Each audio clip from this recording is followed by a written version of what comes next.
Hi guys. Hey, wemishe mko waziva sei kuti ndiri pa live. Dzokera kwanga uri waziva sei kuti ndiri pa live. Kero maziva sei manga muri kwa mamuri kumadzokera ino ndosana asingadi kutaura mu live. Pa live. Hi guys, maskera sei guys, maskera sei guys, how are you guys? Maskera sei guys, maskera sei guys. How are you guys? Maskera sei guys, maskera sei. Right? Takataura na uti live iya tikarisa nditi. Takati 1 hour 30 minutes. Unless asangwenda nepamwe. Takati 1 hour 30 minutes. Hi Tolakele, how are you?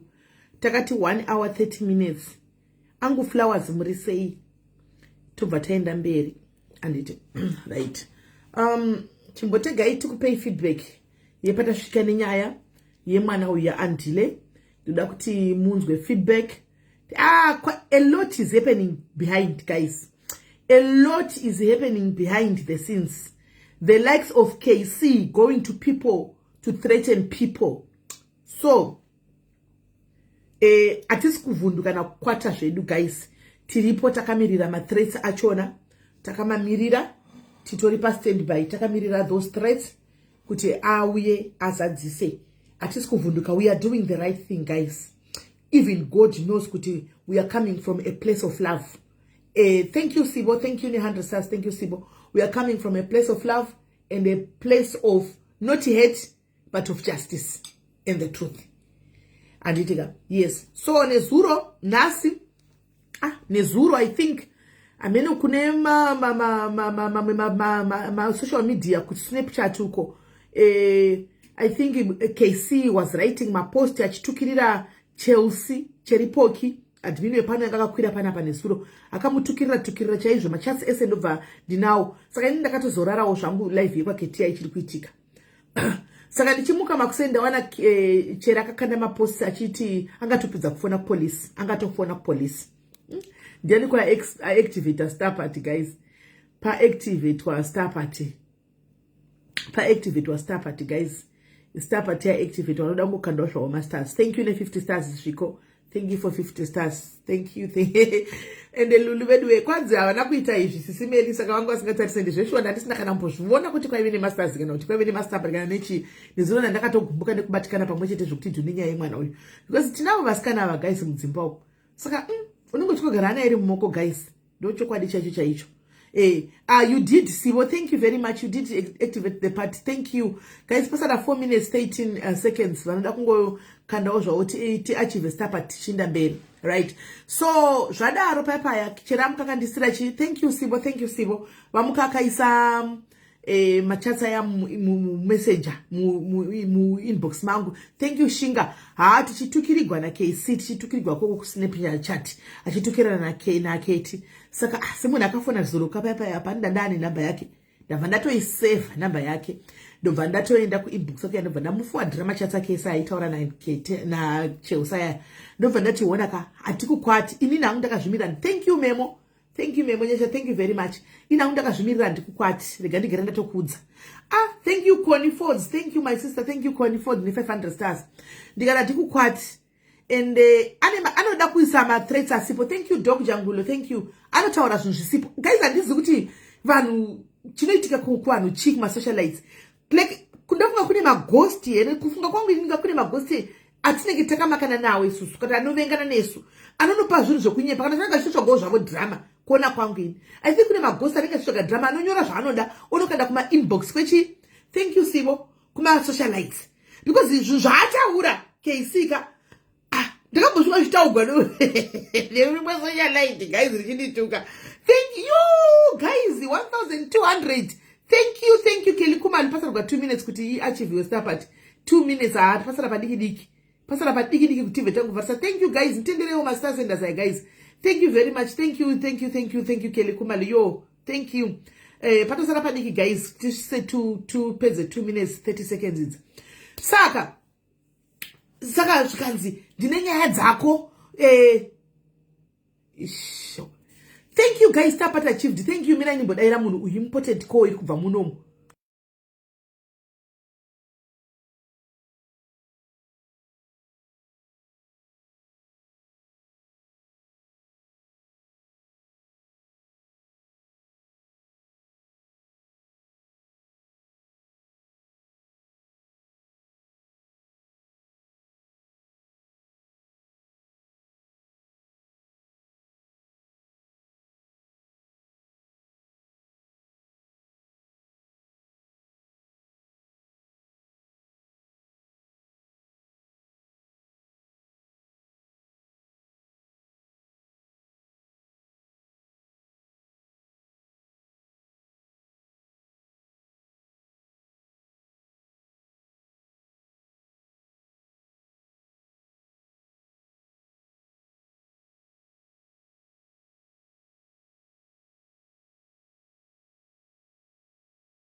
haya. Okay guys, good news is ipolisi iri kundifonera. Ipolisi iri kufona kuti investigation is now underway. Ipolisi iri kundifonera anditika vari kutaura kuti vaisa madetails angu to mapurisa mamwe ekudhuze anditika kuti vandibate. Am I okay to answer to speak to the police? Ndikati yes, I'm very much okay to speak to the police. Anditi maona right. Hanzi ke singazoshanza mshangano regati ku block.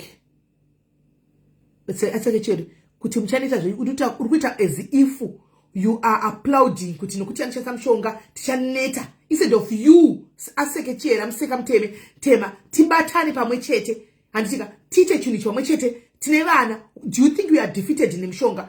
If you are looking at us, at me like this, do you think we are scared of mushonga?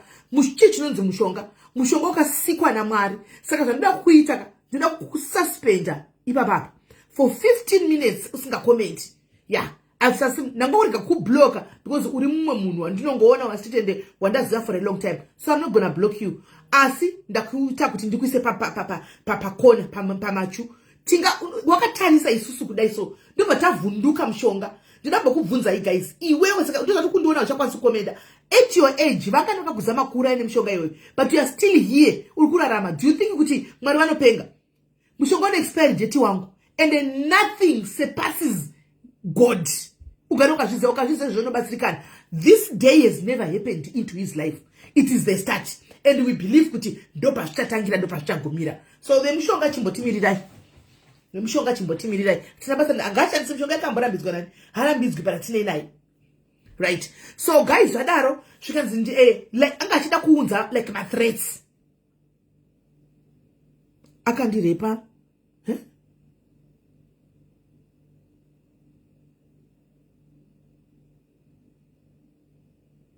Kuende picomment yabviswa kana kuti ndiye anyora here ndisekuru wangu akandirepa ane 16 years. No.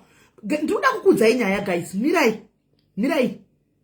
Right. Saka adaro anditi maona zvikanzi tine nyaya dzatinoda kuti tiningirire. Ndiye achiyera seke mutema anyora lanzi akandiblock akandirepa ndine 16 years. Zvakangovharana.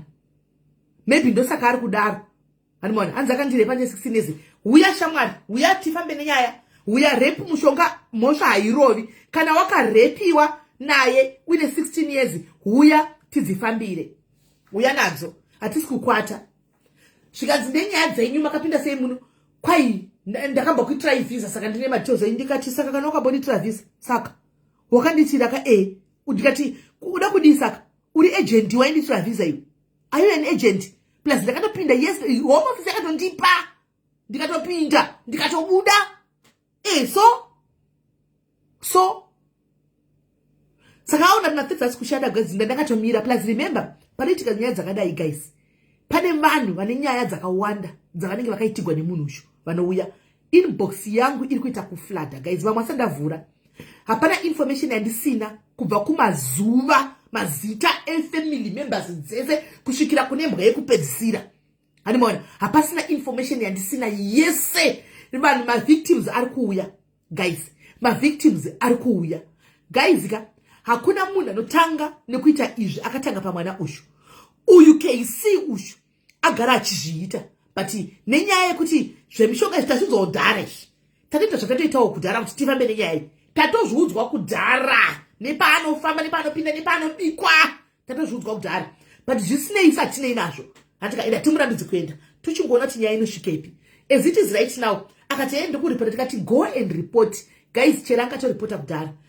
Paunoona kuti ane error kamunhu paripot kana cheri anditi angotaura first name ka mapurisa abva anosadzikisa sene zvikanzi tine mafaili tikutomuda munhu uyu handimaona. So kana pane paakazonyazondibata guys mavidhio akasendwa nemwana evana vadiki vaya vana vaya kana makaona mavidhio makamaona here pana ndikwageti but ndinawo panapa 14-15 years guys vana vaya 14-15 years vana vaya kana makamaona ndinawo. That's so sad. Kureva kuti zvinhu hazvina kutanga pamwana uyu zvagara zvichiitika zvinhu izvi. Tine mwana umwe wauya kuinbox kwangu guys. Chandiri kuona chinoitika zvemishonga yake yanoita kune vanotobhiliva tane mishonga inotobatira hanzi nambiyani unzai kuserukwaya mwana nezuro atina kuvata kune mwana akauya akanditsanangurira guys ndakuti batai mashoko angu haana kutanga nhasi pamwana ushu agara achizviita zvokuti vana ava ndati chitaure nyaya tichiridze tinise kumberi nyaya mwana uyo anotya handimaona mwana uyo ari kutya achitya kudaro ari kutya because akanzi naKC iwe amenoti guys ndotaurire kana kuti ndorega because apa pari tricky pandoda kutaura pano pari tricky vana vasinganyanyiita zvesocial media singadai ndotaurire kana ndorega because pari tricky zvakaitwa Andile uyu izi same zvaita pamwana kuti iwewe une ameno guys nditori confused ndotaura kana ndorega maybe let me just skip that one maybe let me just skip that part yoyo handimaona because ndinogona kuisa mwana uyu panguva yakaoma handimaona so akasike kutanga achiita zvinhu izvi handimaona mune vanhu vana vakapinda macos apedzwa naKC uyu macos apedzwa na chanda kuti kwati nditaure zvinonetsa unozati nenyaya yefe vanhu vemuUK vazhinji avamwe vachonaka vane mwoyo yakatosindimara yakaoma zvokutodaro zvokuti instead yekuti tibatane panyaya vakatosura vakutena nyaya yakuti we all know guys kuti kune vamwe vakapinda guys zvokuti wawana mukana andika vawana mukana wapinda munyika even iwe vakagara vachikudhara vane mwoyo yakasindimara madheza vakapindawo mupindiro wavakapinda ndibate mupabatise kana vanonzwa vari kubata metsi dzangu muchaita 1+1 andika muchaita 1+1 pakapinda vakudhara munomu makapindawo nemedzi dzenza makapinda muchipinda munomu mapepa amwe nanhasi havasati vawana simune ma20 muri muno handiti ndizvo haisi mhosva kosi pepa ringowanikwi just like that handi ndizvozvo vamwe in the midst yekuti wabudirira kupinda haungagari kawapinda munyika nditi urikuda kushanda asi mutemo wokushanda munomu handika unenge uchinzi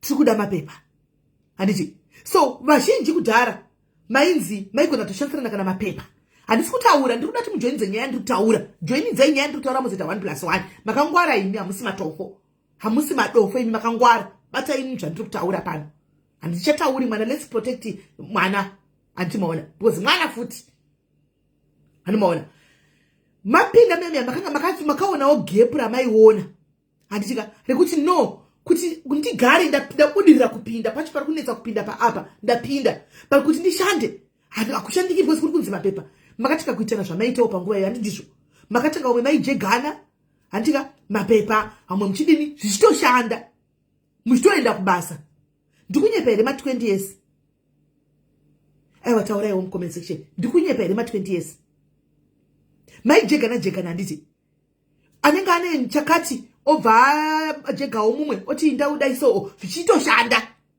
muchitoita yamaitoita zvichitobudirira ukuri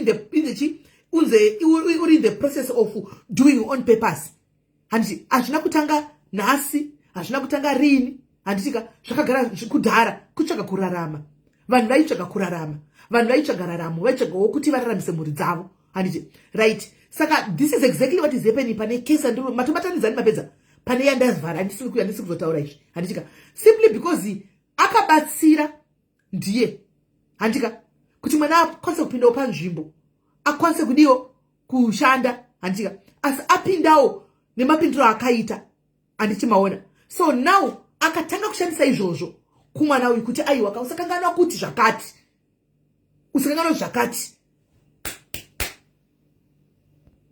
kumwana mwana otya ndingagodini kuti ndikadai ndoripoteko but ndiye akambatsira so is another case like that iripo guys iripo another case like that but mwana ari kutya and andikwanisa kumumanikidza manje handimaona andikwanisa kumumanikidza but mwana atoripo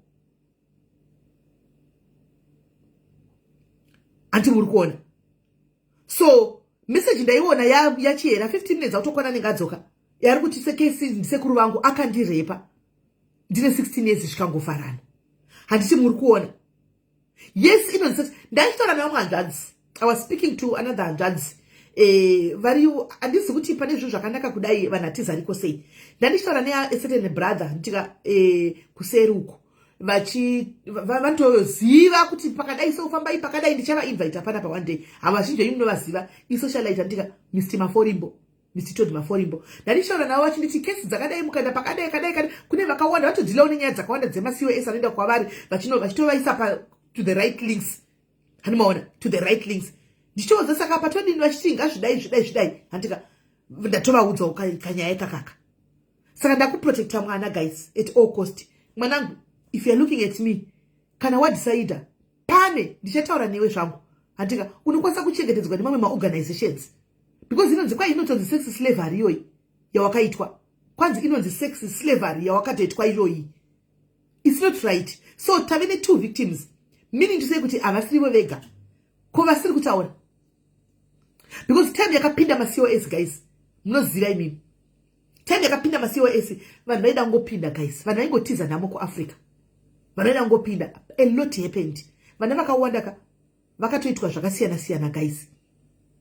Vakatoita zvakasiyana nenyaya all in the name of izvozvizvi. That is not right. Ndamuudza kesi ndikati ininika nditori voice. Uchiona ndakadaiso voice rangu irori nditori voice pachezvaro richamirira. Une mwana msikana. For that matter guys, ane vana 2 vakomana nemusikana. Hani murikona last born yake mwana musikana. Ane mwana musikana wanaye. But ari kuita izvi kuvanasikana. Ndamunyorera zita remwana ndikati iwo nemwana anonzi Ningi. Uchita izvi kuvanasikana. Wako mwana akaitwa izvi unonzwa sei? Abva andibloka.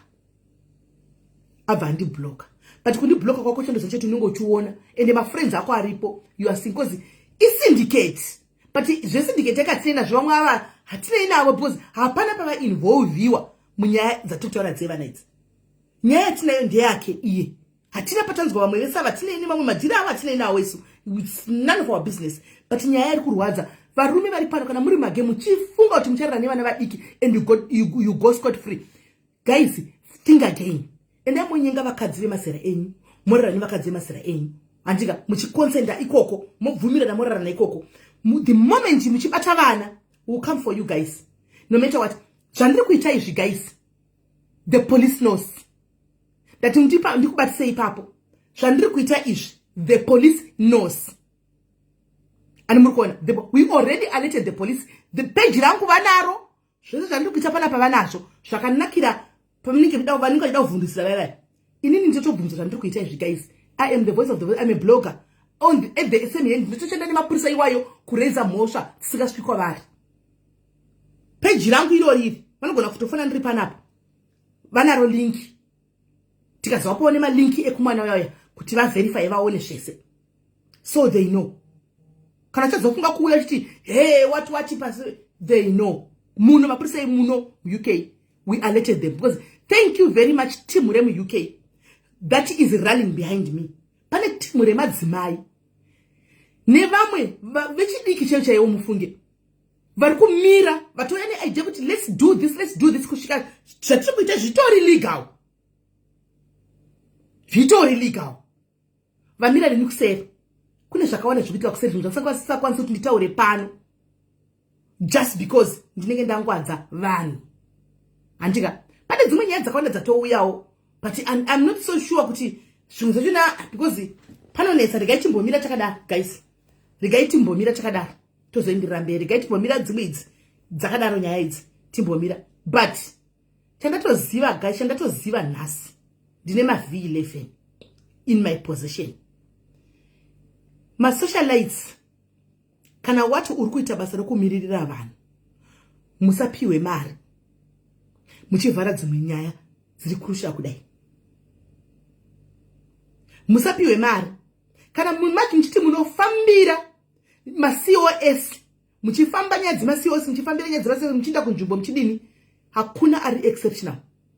Musapiwe mari kuti munofambira dzevamwe vasina kupai mari. Vaburitsa mari, you don't post, hamudzifambiri. It's wrong. Mari nyangwe neni ndotoidawo. Chaizvo ndotoida. But kune dzimwe nyaya dzisingaiti kuti you sweep under the carpet senge nyaya dzakafanana naidzo dzidzi. We sweep under the carpet nyaya dzakadai. Ashubudi, guys. Ashubudi. Right. Regai ntimbo fonela msikana utinzo kuti nasi chichaitika tasvika papi. Mirai ndifonere mwana. Ndambotaura naye zvangu. Ndinoti yakupe update. Mirai munzwi. Mirai. Mirai munzwi.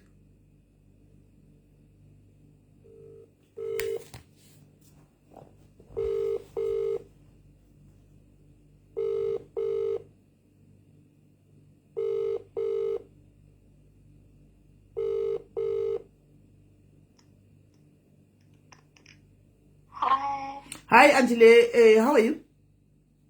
Okay, how are you? Good, right? I'm on live, as I told you that I'm going to be on live, so that you personally, as it is your story, you give the feedback to people of, because yesterday we spoke here on live, we agreed that you have to go to the police and do whatever that you have to do, so people have to know, because they are also supporting you, they are rallying behind us.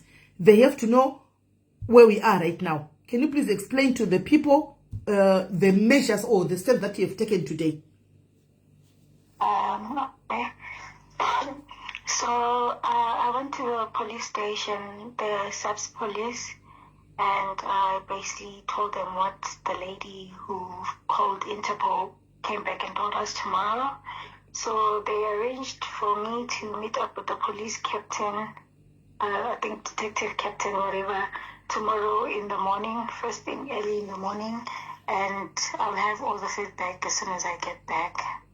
Right. So the story already, as we were advised by that lady yesterday of the Interpol thing, so she went to the police station, as she's saying, and at the police station, she was told to meet with the captain who is going to handle the story, not just an ordinary police officer.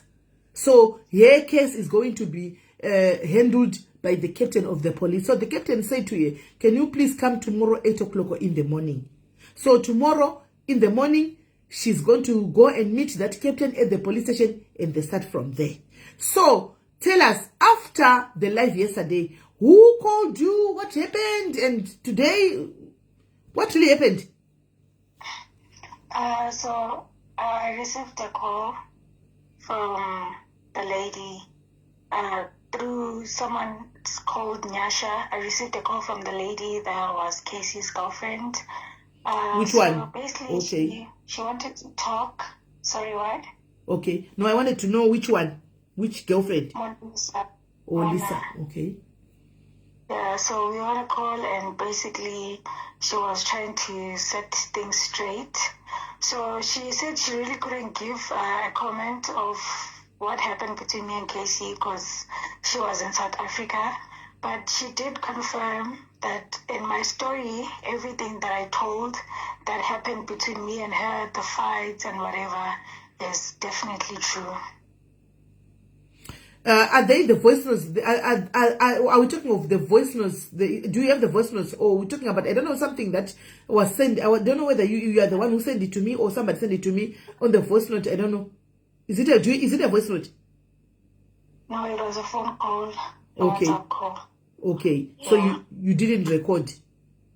No. I'll just ask the guy that did the call. I think he did record, and then he actually said he recorded, so I'll ask for the recording. So he recorded? Yeah, he said he did.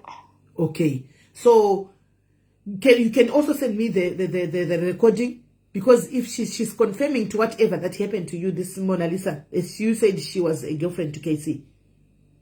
Yeah. So why didn't you ask her to come and confirm herself?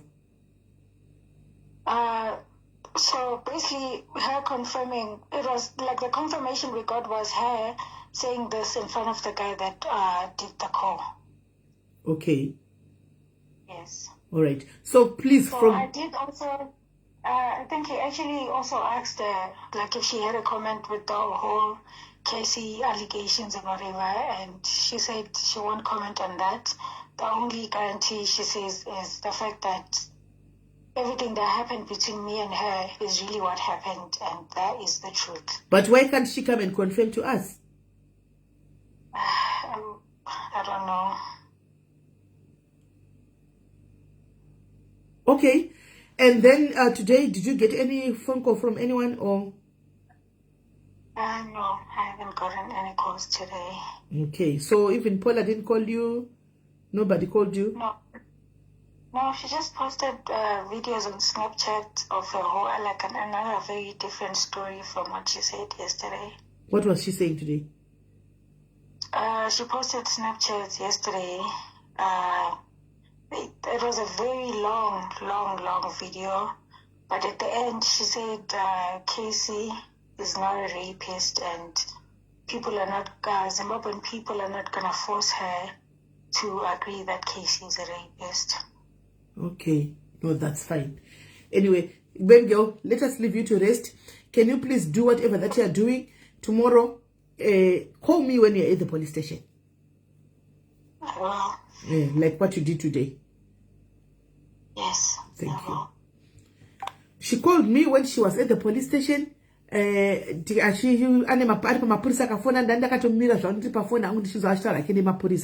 was there. Police station just to make sure kuti mishonga yacho yaisikushanda kuvana kupolisi uku zviitwe nemazvo because tikutoda police report iyoyo. And I know she's okay. South Africa, she's protected. And kunoku kwacho titori right. Tichafamba ndamuudza kati aiwa tichafamba satafamba nenyaya. And as pachingouya vanhu vachingotaura takangoitwa zvakadai so tikutongofamba mberi nenyaya tisikumira. Saka all the victims vese varipo guys, musanyare musinyarara. Handika kuabuswa usina kubvumirana nazvo imhosva. Kuabuswa usina kubvumirana nazvo imhosva. Iye uyoyo nono chimbomira itingazongwadza pane vanhu vaive panapa ndiri vanga vakutanga kupinda muinbox vangu vachididididi saka zvikuitika tingazongwadza ipapo chimbomirai but zvaitwa zvaendwa ikoko kwamuri kubvunza uko zvaendwa but talking it here nezuro padaitaura akatorara atoziva information ndawa nemamessage usiku hwese nchidini hanimaona saka let's avoid ipapapo to send further information kune vanhu anditika right. So guys, do feedback yatatinayo nhasi iyi, I believe kuti there is more. Handizivi, but I believe there are more people there. Kune vana hopo. Saka kana muri ko vakadzi musichero muri vevanhu musambonyare uyai. Munozongopedzerana nevarume venyu but chokwadi chabuda pachena. Handimaona. Munokuvadziswa nevanhu ava. Musi muchiti muchiprotecta kuti nda protector, tikuprotecta vanhu, tikuprotecta munhu, tochka munhu akuna munhu anotyisa guys.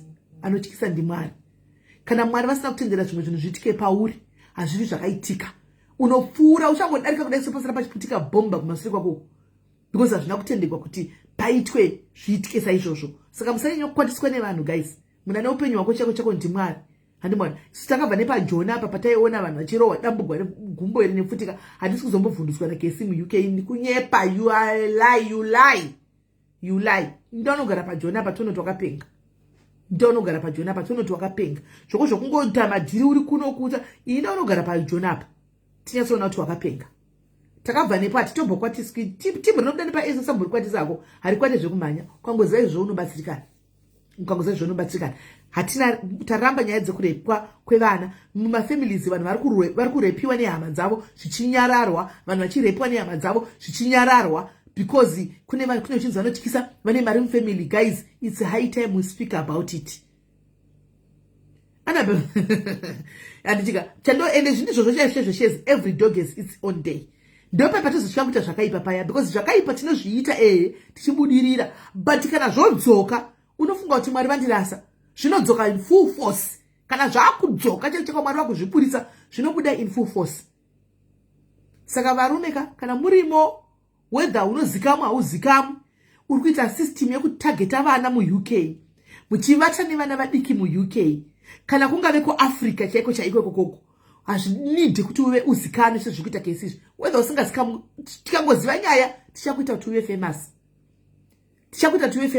Endai munorara nevakadzi vanoziva zvavari kuita vanobvumira nezvamunenge muchiita. Musatagete vana vedu please. Leave our girls alone. Ipapo tapedza neni. Right. Handei kunyaya yedu yanhasi guys. Ichabuda here topic yo yanhasi nezvaitika ivava. Tikade tatanga nayo tapedzera nefeedback. Right.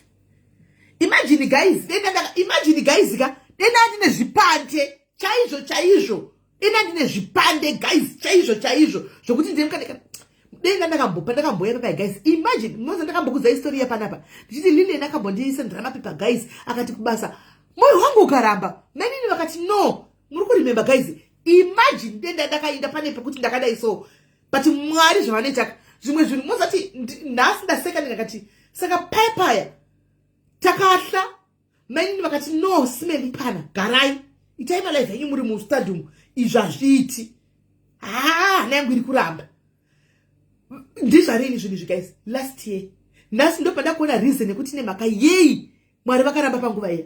Imagine guys dena ndakaenda kubasa pane pekunzi shuwa vakashanda pakati guys. Imagine dema paine V11 nekunzi vakashanda pakati vakaenda vakanoshanda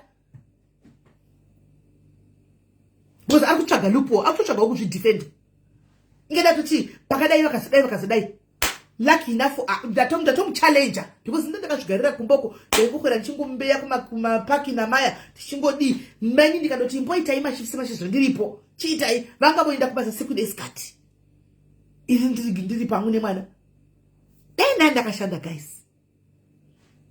Imbondiudzai mwari zvavanongoita so zvinhu zvachona zveseka vaingo it's starting to make sense now. Dei papa ine kahiccup guys paine shortcut yandakarova guys mashortcut anorohwa nevanhu dei papa ine shortcut yandakarova. Imagine guys vavengi vanenge vachiti amubata zvisinei ndototaura kuti bring it on because ndakamira ndozapa ndakamira pachokwani. Oh, but you never know Taku, you never know but mwari vanokuvhumbamira so vongokurambidza zvimwe zvinhu so vongokudini. Amen. Pana baba guys vakatambwa yakapega na kesi mirai ndivafonere ndinati muone munhu atikudhila naye panapa timunhu akaita sei. Mirai baba vakandifondera nezuro kugwadza kwazvo ndakagwadziwa ndakarwadziwa zvokuti dhina baba.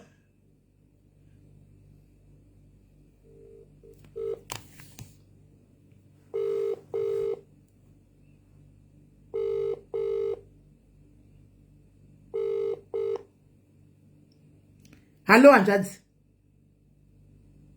Yes, hello. Maswera sei? Ataswera muri sei? Ndiri right. Nai nhasi inini ndini ndichori palive apa nhasi. Right. Ndandiri kutaura kuti kudzokeredza nyaya yedu yanezochipa feedback. Imimi muri one of the victims yemuchinda uyu. Nezuro makanda ndakakusai kwa Kate nhasi tiri pano. Can you please tell people what happened between you nemurume uyu? Murume akandikanganisira life yangu akandiita kuti ndiswe pablacklist pane nyaya dzandisingazivi ende akandishandisa maaccounts angu kundiitisira fraud. How? Taurai matangira zvakaita chii chakaitika zvakatanga sei? Zvakaitika ndezvekuti Shinzo man anga ari ku-UK kunoku. So aida kutoita zvona like Shinzo bekutanga yambotsika then mukomana waibva atoti tokuisirai deposit yenyu first. Saka Shinzo semunhu angasina madetails ake ku-UK kunoku akabva ndikumbira kuti ndokumbira ngoiswa ako then ndozongomutorera mari yake because aiti anoda kuti aite asirwe mari yake first because maybe aitoziva kuti munhu wacho wabadhira naye munhu akaita sei. So nina ndamboita problem nazvo. So ndabva ndangomutumira madetails angu. Ndamutumira madetails angu, mabanking details angu. Vandisira deposit ye £500. Kuti mupe Shinzo. £500. Pasina 2 weeks panoona bhengi rangu dakundi like effect account yangu yakatanga yablokwa pekutanga. Andafonera bhengi rangu ndati chii chiri kuitika. Vanditi account yako yakainvolva mufraud. Musi wakatumirwa mari yakati nemunhu akaita so. Akazotsvaida kubvunza kuda kuziva kuti ndiani. Then chindobva ndatoti munhu wako akanditumira mari akaunti yangu yavharidzwa. Kozi nini kesi ino nekuti nasingatombomuzende nasina basa naye zvangu nasingatozosiye saka pandakazonzwa kuti ndiye saka pandazodatanga kutsvaga nezvake ndipo pandakaziva kuti munhu anondoita zvekuvhara vanhu munhu andoita zvekuvhara vanhu saka andisira mari yangu iyoyo bingi rangabva randiti handichakubvumidzwa kuvhura an account muuk muno so ndatry maseveral banks kuvhura maaccounts saka even kana kubhadhara rent kupeya mabills kubhadhara even rent rangu izvozvi manje ndatoreceiva message network provider yangu asitondiita usikwanisa kubhadhara debit card handisati ndichaibhadhara sei handichakwanisa kuita anything muno muchine chekuita nemari ndakablacklistwa ndichinzi am involved naye saka which is inini munhu andisingatomboziye nemunhu wandisine chekuita naye saka ndabva ndablacklistwa pazvinhu zvese kana marentals machini ndikutostrugla kana kutumira mari kuzimbabwe life yangu adatoichinjisa ndotogara ndingoti stuck panhu one pandachinja ndokwanisa kuita even wada kutenga anything unozati kana uri uk kunonolimitwa zvinhu zvakawandisa nolimitwa zvinhu zvakawandisa wada kuti udatenga tiketi yetrain ringe richitokudhurira but watenga anything online zvinhu zvakawanda unoshandisa kadi saka even kana wada kutumira kubhadhara mabills angu handikwanisa kubhadhara mabills angu kana kubasa mari dzangu dzekubasa ndototsvaga alternative way kuti ndikwanise kuisirwa mari dzangu dzekubasa kuti dzimwe mari dzangu dzangatora maakaunti mangu dzakatoblokwa dzakatofarirwa ndatoda kunzwisisa kuti sei chiwalingiswa nemalinks emunhu saka iye ndazotrya kumubata akablutika foni yangu ndamuudza kuti ndaida kutangotaura chete angokonfirma chete kuti ndiye akanditumira mari utumise ubengi akabva ngoita zvimaimoji bva yabloka then dzimwe namba futi dzineze yabva abloka bva ndatry kumufonera so munenge mukadzi aidayira foni yake pafoni ndaitombotaura naye kesi wacho vatoti haasiye munhu iye saka vapedza asandayire vapedza vandibloka but ndakaripota zvangu nyaya yangu saka nyaya yaitika ndekuti ndasina phone name yake ndaziva kuti anongonzi kc samazendisa here full name rake nezvo pamamuri palife pane munhu wana ndakaudzwa itozivo nyaya yangu yazondizoti munhu ari kutaura ihazi rei ari kutaurwa uko pandakazokuwa namba dzenyu pandatry kuubatai kune vari kubvunza kuti ko vana monzo yakaramba here vese vakaramba kuzi ndatotwa inonzi hanzi fikase ndato red flag kwandatotswa panobva red flag zvakaoma handikwanisi kuvhura any account handikwanisi kuita anything chine chekuita nemari harichavhuriki Mr. Smoothie monzo everywhere hanzvadzi apa vanzvadzi muri chii makayanisiwa ese kuti muri dependent I'm dependent. Makauya rini? Last year. Guys, munhu atokanganzwa penyu hazvindi pa DBS rezvi guys. Hazvindi pa DBS re munhu akauya last year guys. Uchizivhina ngwasoda kugadzirisa mapepa kana wada kutsvaka basa kumwe vanongokuti kunonzi tipe maaccounts pemabanking apa maaccounts acho ese ndinatonzi handina maaccounts angu and the company would want to know why ndatry kuvhura mabhengi anotopfuura kana 10 now ise ndatoita process ichaida kusvika paprocess yekutoti chiita kevherama panatozoona kuti zvaserious andarambirwa nemonzo apa monzo ndoyanzi nevanhu handwere isi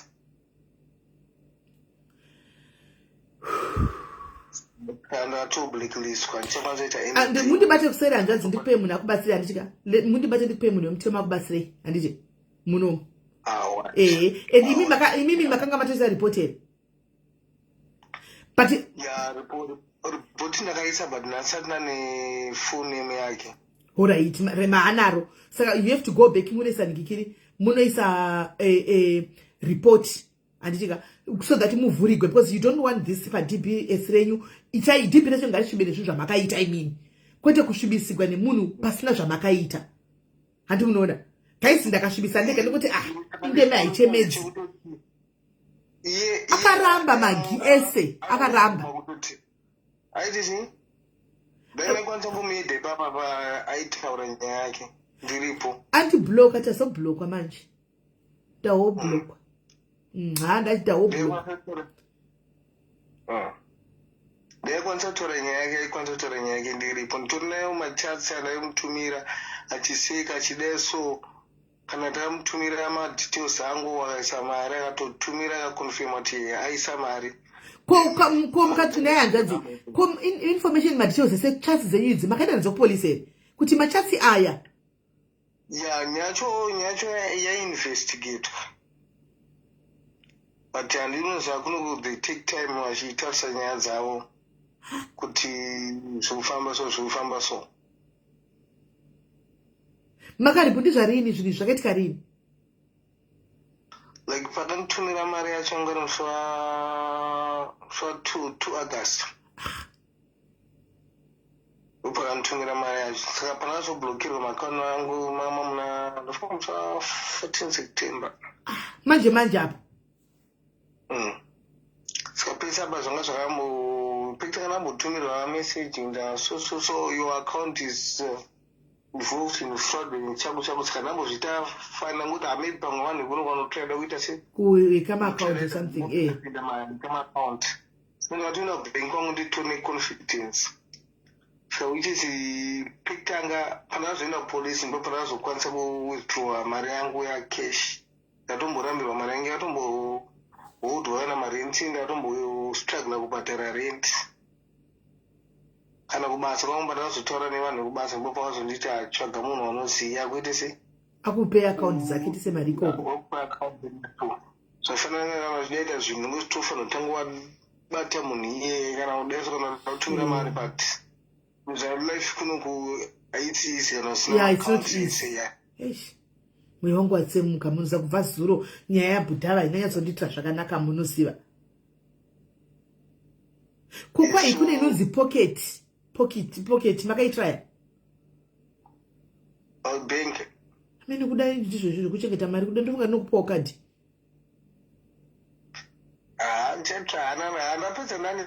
napedza ndaita give up nezvazvo. Aiwa mungaiti give up kadzadzi because ilife yenyu kai. Hanini zvandandakungoda ndandangoti nditsvage manidzi ekutoti munhu angaite se abatwe which is handisina more information about him. So ndasakaziva kuti atori nebhawa anobatka pakati. Anaro rinoparita maSunday chete. So now you can take the police and go there and judge. Zvinezvi like ine zvakaitika nesuro kuna vanhu vakawanda vakauya kwandiri vachindudza kuti kana domuona nomuona so. Thank you. Unoona kana ndakadai so ukwanisa kumubata. Hey, thank you very much hanzvadzi yangu. Thank you very much. Neso tungotemba kuti indai kupolisi zvifambe naizvozvo. Munoona information yesekesi vanhu havatonyatsa kufara newe ku UK macho. People vangaseke newe ka but havakuti seni information dzaninadzo guys ndedzemu seku. Hanimona avatomudi munhu ane utsinye kutaura kwaite nzoita ane utsinye murume uchu. Hanzi dai maimbobata ma artist. Hanzi batai ma artist ayeso kukudzai utsinye wemurume uyu. Shinzomani makataura naye. Ya ndakambotaura naye akati alakaitonetseka nawo toti haona ndindakazvikonzeresa dai takaziva tisinambodai like Shinzomani is friend yangu tori friend yangu muej pafoni apa muej pakoli apa ishamwari yangu futi baba Divani muej pakoli baba muej ishamwari yangu futi musavhundike muej muej tunodairere anowanzogara online muej. This is not right guys.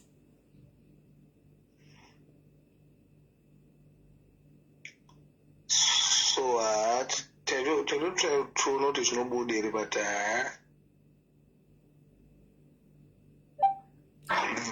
Baba Divande.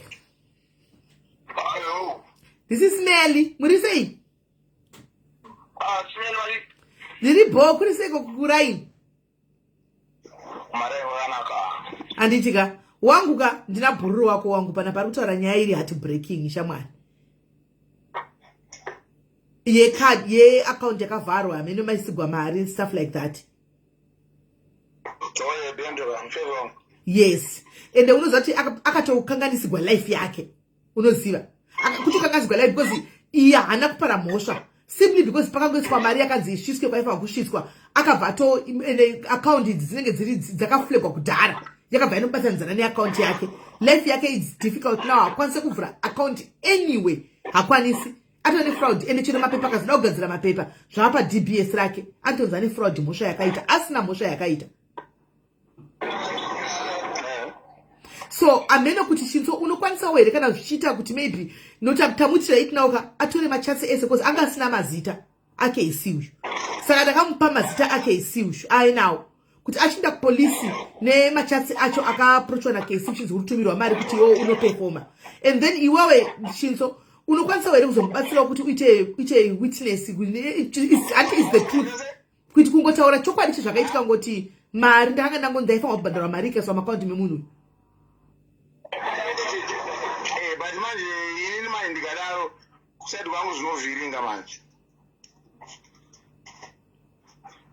Oh yeah, she's sorry, triple life, sorry. Yeah. Manje saka mfesi wako uyu uchamubatsira sei? Kana zvikavhiringa ko iwo kusaiva ko zvikavhiringa ko uyu wako sha. Man. Hello, ndati ndikuzwa kuti right side kwako iwewe kune kwavhiringa ko mfesi wako uyu. Life yato vhiringika futi. Ish network. Ndingwa rudona. My brother. Yeah,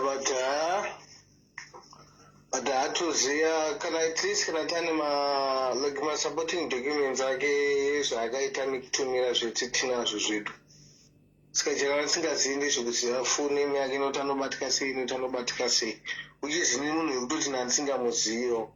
Saka nezopa totaura nyaya idzi pane vanhu vakawanda vatondifonera vachidaiswa pamwe ndisakwanisa kudaira foni because time yanezurena ndokubasa.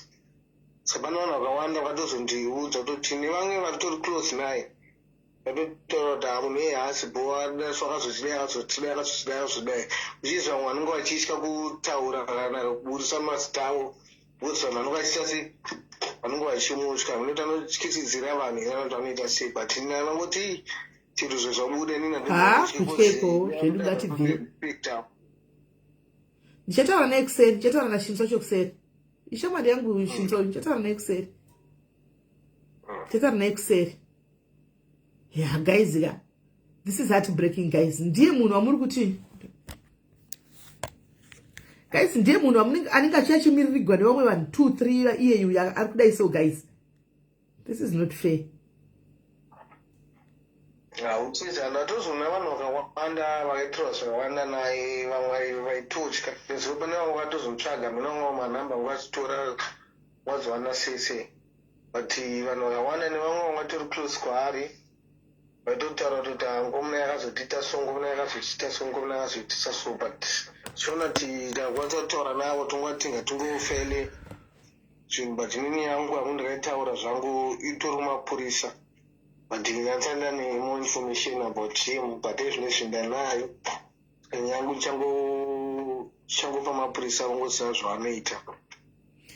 But if the worst comes to the worst and Shinzo doesn't want to speak, ataura kuti on my side here zvinenge zvavhiringa, we will use that part to the police. Just to be fair guys, we will use that part to the police.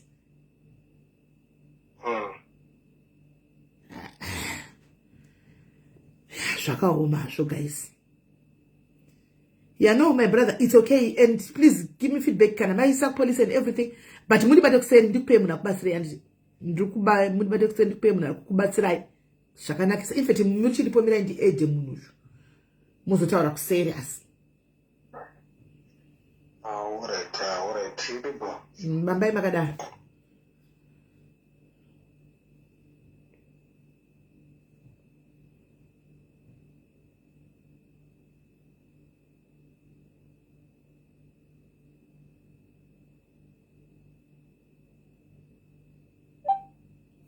My brother. Hello. Hi, my brother.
guys zvakaoma. Hey, but anyway ari kubatsirwa Kenya hanzvadzi ava ndapa vari kuita vachiti vamubatsire guys. Ya zvakangooma hazvo guys. Munoona ya zvakangooma. Kana vakangwara zvavo vachida kungotamba newe guys ka. Vakangwara chaivo vachida kungotamba newe soka. Vanongokuita unongorasigwa marara chaiko chaiko. Unongorasigwa marara guys. Saka Buddha vatosara vari vega pamene. Apa waiti I'm helping a brother. Asiwo panyaya ika ndatodzidza chimwe chinhu guys. Ndadzidza chimwe chinhu guys. Ndatodzidza chimwe chinhu guys. Kuti account number ipiwe vanhu. Ndasingazviziviwo munoziva. Ma-COS mazviwa here? Mazviwa here ma-COS? Account number haingopiwi munhu. Mazviona zvaitika apa?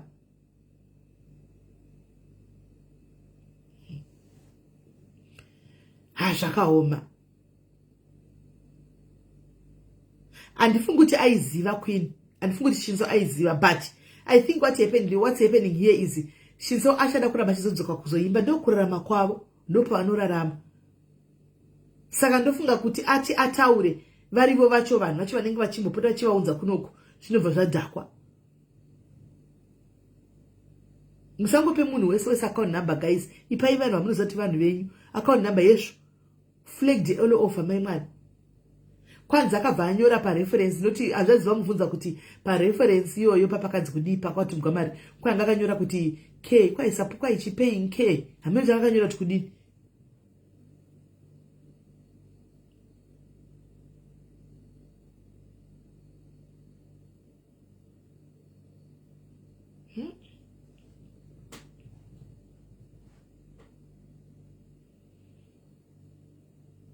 Why no my account number address is a no. Why nalanga your bank details are like tatodzidza munoziva. Tatodzidza panyaya tatodzidza chaiko chaiko. But I feel sorry for hanzvadzi guys.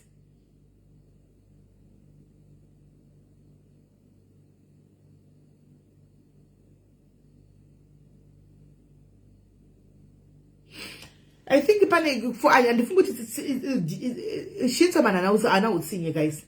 Hana utsinye Shinzo. Panenge amene disadvantage rinozoinda kuside kwake wose munhu anenge achidini semunhu artist. Saka pana arikutotaya zvacho guys. Amen. Hanzi kokarasa kadi. Warasa ka una kufligwa unongotora rimwe zve. Warasa ka apa pari kufligwa kunze uri kuita zve fraud. Urikuita zvefraud. Apari kupa angonzi haatozivi KC wacho. Angonzi ndikuda kuhaya Shinzo uyu kuti azoimba pangu apa nevo weekend. Uyu anobva kuZimbabwe kana account yemuno akati chachindipirawo account details dzako ndisigwe mari yacho yedeposit. Uyu ndokuisa account number anga achizive mai mwana. Zvibva zvatodhakwa. Aiwa Shanteu, but uri kunzwisa here nyaya iyi Davis. Uri kunzwisa nyaya iyi. Papa sina chakamboipa. Kana neni I would do the same. Shanteu wabva kuAmerica wauya kunoko. Handiti uri kugara neni. Poita munhu ada kusira mari drinka una account number. Ndoti mina ndikupa account number yangu. Unenge chizivei. Nditopa account number yangu. Izvo pakaipa.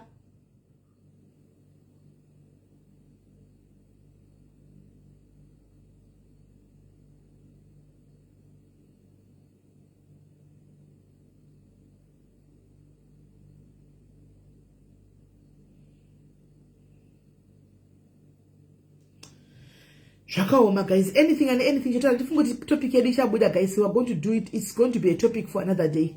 Haichabudi. Hello caller. Hello. Yes, somebody say.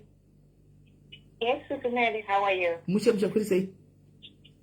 Ndangashita kungobatsira zvangu pana Shinzo. I know kuti paita kunge phone anenge adropa call paanza kuti muri palive. But pana changobatsira hangu kuti diaspora yakasiyana nekuAfrica. Ukatobatsira kuti crime ibude pachena. Visa rake haanyimwe visa kana achida kutravela. Diaspora vanenge vakuita kunge hero because wabatsira syndicate kuti igume, you know. so ndopana achida kungobatsira kuti ngaabatsire shamwari yake zvinhu zviite zvakanaka mudiaspora pane kuti atye kuti iye anenge akungove selfish but at the same time maybe kunenge kwakutoda kutosimudzirwa kwaachatoitwawo nekubudisa crime iyoyo. That's what I wanted to say. Ina ndifunga kuti guys ka I doubt very much kuti hanzi budhava vaiziva because vanga vasina tomuziva dai vaimuziva dai vaiziva nesta rake. Hapana dhiri went wrong apa guys. Baba ito ndipe vakapinda manje to depend na kana kwanotoziva matauro acho munodonzwawo guys zvimwe time chingo safe awo muga guys. Hapana kana dhiri gone wrong apa. Baba vakatokumbirwa account zviri straight vani mawashinto aconfirm nyaya. Akonfirm nyaya kuti but kuside kwangu hapana kana dhiri gone. Baba vakapa vasingatombozivi kuti ndoka zvasvika. Akonfirm achinto apa. Kukonfirma kwaatoita ikoko dai angachida kubatsira bhuru rake ka ndiye angachatoita kuti zvinhu zvive easy because aingotaura kuti unless kana iye Shinso akanga akangoya nevisitors visa akaitira munhu basa then obhadharwa ndo pane nyaya but kana vanga vakauya nemavhisa avo ekuti vanokwanisa kushanda aikwanisa kunyatsoenda pachena unotaura kuti look inda ndakakumbira kuti mari ipinde uku yakabva kune uyu achiconfirm because yato syndicate anenge atoita stop to an end vakawanda vanga vachatoitwa izvozvo anenge atostopa crime of which mudiaspora chaimo kana ukaenda kwaunoenda pane pamwe paunotozombobvunzwa kunzi pane iripo wakambobatsira kunokuva nesaying yekuti if you see something say something right saka kana atobatsira seizvozvo zvokuti ari kutya kuti vhidza rangu rinozodai soko ilanguage yekuafrica yekufunga kuti ndikabhondora zvinogona kuzondipira but mwamsi zvinogona kutomunakira EFCC Shinso wacho. You know, that's all I wanted to say kuti vanhu ngatisangotya kuti hanzi ndikataura chinhu ndinozonzi. You know. Anyway, ndozvanachida kungocontribute hangu kungonzwa kuti uya tisakwanisa kuita anything nemabhengi. Ese mabhengi akutaurwa madiki kana watoflagwa whether kari kabhengi kadiki because kabhengi kadiki kanoenda mutrouble futika kuti imi maona red flag iyi imi mapa munhu uyu why saka hakuna like zvavatotaura mubhudhi vayaya kuti I'm so frustrated that zvisatoistopka ngavachiregedza kutraya ngavachingoita kuti vakliwe first because hakuna bhengi richavapa hakuna kana taungobatsira nazo I know kuti pamwe ndokurasikawo zvangu but it's okay aiwandizvozvo hanzi gara akasungwa simeta promota mapromota akazara munomu muna nawo mapromota ana zimfest chaivo vandaze zimfest mapromota zaya makambovanzwa panyaya idzi pana Alfred anonzi Alfred anenge aizi DJ Alfred something DJ Alfred something mapromota zese makambovanzwa kana kumaskandawa kana kutovaziva munovaziva hamutombovaziva na DJ Alfred vaya pana na Y2K vana Alex vaya vane zvavo zvekubasa kwavo koko kumamusic kwete idzi makambovanzwa panyaya dzakadai no akawandisa mapromota muno. Hello kola. Hello SIS MELLY, how are you? Good, and how are you? Fine, thank you. Kungoti we don't know kuti pekutanga pakaripota akati chii because aikona kuti ndaona mafunds apinda muaccount yangu handisikuwaziva but problem ndeyekuti at the time maybe he didn't know. Hanzi ndakaflagwa after hanzi zvakazoitika after 2 weeks ka remember apa unenge uri dependent kubva kuAfrica unohla kutaura namapurisa amuzivi here vanenge vachitohla kuti purisa rotyisa kuvhunduka manje simapurisa tokutaura nawo handimbo mavhundukini. Exactly, because no problem daakanga achiziva akati mari iyi handisi kuiziva so the bank was going to just reverse the funds. Pakutaura apa pane zvakaitika pakutaura pane zvakaitika remember kuti dependent guys vachangouya havasati vambopinda kana kumbotaura nemupurisa hasati ndezvo zvokuti ubva kwaSouth Africa memwana wokuti ukaona mupurisa unotiza handimaona asina mbokuti yapano ukangoti babhulu iyo speed kuzochiona kuna varungwa vewaita ava vakarembedza wobhobho zviya kungoda kuti vaavoida kuzoti kunotaura navo vangani vakawanda vanondohla asi varungwa mapurisa chena ndoari friend manje anotyisi. Yeah, hopefully it gets sorted, but kune links angachiswa apa ekuti he can try and open inonzi cockpit inoita because haina ma-credit checks. Okay. Gai vamutombona kwavarubazwa kana zvana vanoita zvipokiti yacho iyoyo. But hopefully if he reopens the case wonyatsotsanangura kuti inini I wasn't aware, you can plead to ignorance saka anogona kubatsirika. Thank you. Maumba zvakaoma. Thank you very much Kola. Newe maumba zvaunojera munhu unoda kuti chii? Zvakaoma isi Sabina. Zvakaoma skana. Mapromoters akawanda guys. Hobu. Anataleni chaivo vanopromota. Vanopromota. Amen, guys. Anything to say, guys, for 19th?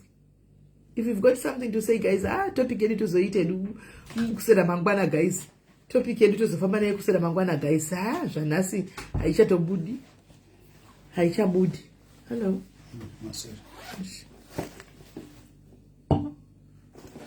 And now I see why people prefer to give other people paper. Zeni, ziva. Yadove ningirikirika lesson yadoitika panapa. Tatisingatoziivika. Include ndatodzidza. Kuti achizviziva.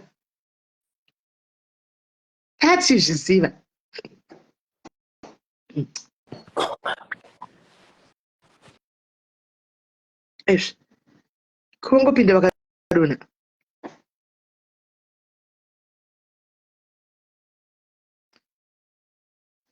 Guys, handifadza vakadadikigwa imi guys 1 hour tichitaura kuti 1 hour 30 minutes dzapera tiri panapa tichitaura nyaya iyi vadzoka here agadzapinda vakadona. Ndakagara pasi talent dendavapa muchanya andaseka hangu statement ramataura pamati yani pane socialite amabva umenshena Sisi Melly backtrack, take your words back. Munhu anoshanda padhuze nemunhu ari kupisa uyu number 1. Number 2 pane rimwe timu mukafunga umwe mukomana so vanoita zvemakepu nei vaitamba naJini Mbistereki. Timu iyoyo yakamboita zvemaCOS. Address yemaCOS ipapo yaenda kumba kwani musocialite amabva kutaura futi. So ndangokwirira kuti nditi Sisi Melly iye budai munyaya idzi because anoshanda best friends na Mr. Gango plus best friend na PVO angari mumaskanda emaCOS anoapproach vanhu kumadm emuinstagram address dzemaCOS dzichiswa zita rekumba kwemusocialite amabva kutaura case closed. Vanoziva vachanyora. All right, thank you very much guys. Thank you. Yeah, pakaipa. Hey. Mr. Smooth, send a foot request, Mr. Smooth. Send a foot, Mr. Smith. Hello. Yo, what's a quan, Sister Melly? How are you doing? How are you? I love you. Love you too. Yeah, you look beautiful today. Thank you. I'm always beautiful, Sabina. Yeah, I like your jumper. Thank you. Yeah. You look like Mother Duckling. Okay.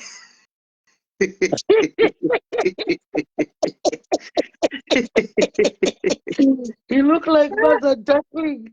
Saka zvichatoitika kuntaka some of the programs anoita mashoma. Saka outfit yenyu ndichangomuratidza isina volume. Anobva atanga kunakidzwa achifunga kuti ndi Mother Duckling. Anyatsokutamba neoutfit iyoyi aone Mother Duckling. Saka Sisi Melly paipai pandakarasa 100 pounds yangu nenyaya yanumber 8 paipai KC yanga aripo. This reminds me so much of P. Diddy's case. Okay. KC yanga aripo nechidumbu chake achifamba achipfuura pakanyorwa personal training. Ndikato neyo baba vanondishura here vari kupfuura pakanyorwa personal training.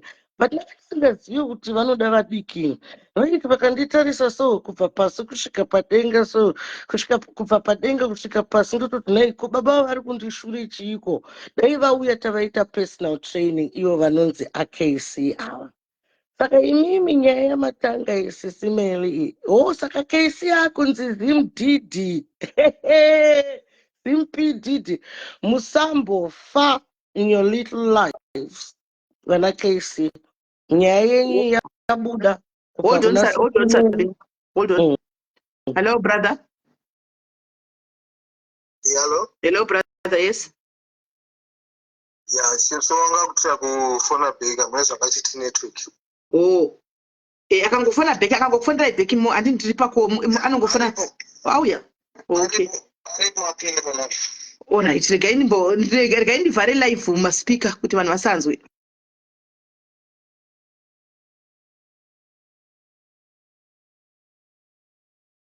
Hanzi vanhu ngavanzwe zvavo naShinzo. Hanzi ndivhure speaker. Thank you. Ndiripo Shinzo uri sei? Mama tichikone nyaya Bendwe. Ndandiri kuti life yake yakanganisika wangu nenyaya yekuti apachisina izvozvi anambokutsanangurira here what is happening. Benda akandoudza kudhara but chinoitika manje mukuona ndeyekuti mazongoenda palaudi musina kutitaurira official yamuziya yazvitbo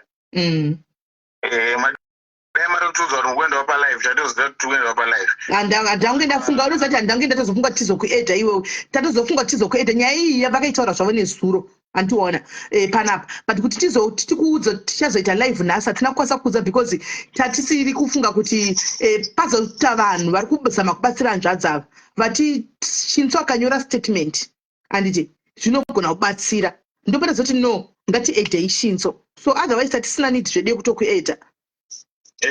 But alright, my father won't go to palive. Anyway, it's fine. Muri kuona mukomana uyo wandutsa nezvayo shamwari yangu shamwari yangu takatodza tese kubva kuprimary kusvika kusekondari mufesi wangu chaichai ende chandabatsira vanhu vacho chese ndogona kumubatsira hapana kana problem yokuti chii kana chii ndewangu.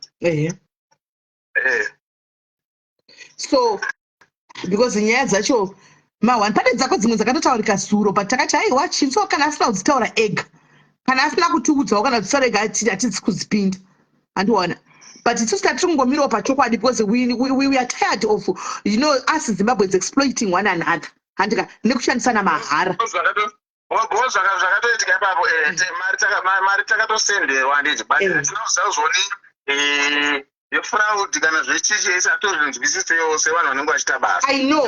Mari yedu ingosendwa semasendrantura ekukeshe kuZimbabwe sotonawo mari toshandisa tisingaziva kuti pane zvinozoitika zvakawanda zvatisingazivawo.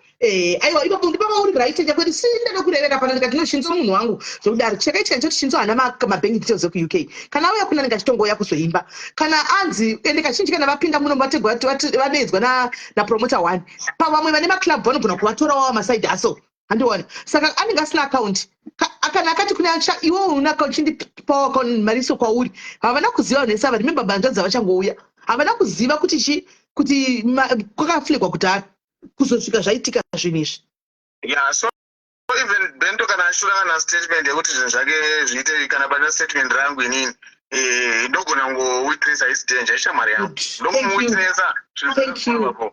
Thank you Shinzo. That's only what you wanted. Kungoti pakaita katsam kana kuti tsamba anoti kungowitnessa chete kuti takutsvaga possible way now because one kunoku kuUK unoziva iwe Shinzo haudzigwi haufambi nekeshi unafamba nekadhi havachina kwese all the banks ese akatoflag havachakwanisi kubhadhara rent havachakwanisi kubhadhara foni why havana chacho kutenga tiketi rebhasi chairo havachakwanisi saka left inenge yatostop. Aiwa haisi problem inini handogona kungowitnessa chichi zvese but chinoita ndichozvona unoona kuti zvinhu zvazongotaurwa nabheno ratomboitaura nyaya yacho iyoyi so saka zvo zvako zvichaita sei iwe exactly ndokatoona saka kana pangonzi pada statement rangu chichichi bona thank you Shinzo, thank you very much Agedziyam. That's why I love you. You are a man. Thank you Shinzo. Ngoro artist kuti auya kuzoimba opowa mari yake ina ndiziva kuti mari account inonzi yakadhakwa yacho ndeyakaita sei kana kuti yakadii. Yeah, no, that's okay. Guys, Shinzo ndikuona ngoma well done Shinzo. Yes. Waita basa Shinzo ndosvika ndachingoda kuti handisati tovaziviwa hanzvadza but vangu vari kungotenderera vachingodzembereka vachingodaro vachingotsvaga rubatsiro at least now taane hope yekuti atavatsvagira mumwe munhu watati anogona kuti avabatsirewo futi saka iwo kana ukaisa statement iyoyo then now police case yaya vodzokera kubank then wobatsirikana at least kuisigwa chipande pamapepa ako chausina kupara zvakangooma unoziva isigwe chipande chezvinhu zvangu zvandakaita ndizati guys ndakatoporonga saka I was expecting this kwene chipande chokuti handizivi tiri kutraya kubatsira friend then chipande totokanganzigwa life izvo zvakangooma kuiwo shinzo takakutuka yawa vatisika pareception asi kochiko azokarira pareception zvinoitika mukufamba zvimwe zvese hauzofanira kufukura hapa zvezviitika mulife but asingava madhivine wotanga zvinoitika ka sometimes kana musingazvitauri zvinhu zvisiso tisu mavhoisi enyu handimaona tine chinoda kuti justice for maartist edu. If you don't talk about it, zvinongopera muchakura muchikotambweyo kuti nzava nako taurai. Social media has got power. We speak about this because this is you guys, where the exploitation and mataura chokwadi pakuti exploitation. Thank you very much murugura mukuita Smelly mukubatsira vanhu zvakakosha. Ndakagadzirwa kuti ndikati bro kwati kuti apa ndaiudzwa nechimwe chimwana chidiki chine nyaya dzacho dzakauya pano ichi kuti anonzi Shinzo takarara pareception pahotera Andile exactly, thank you.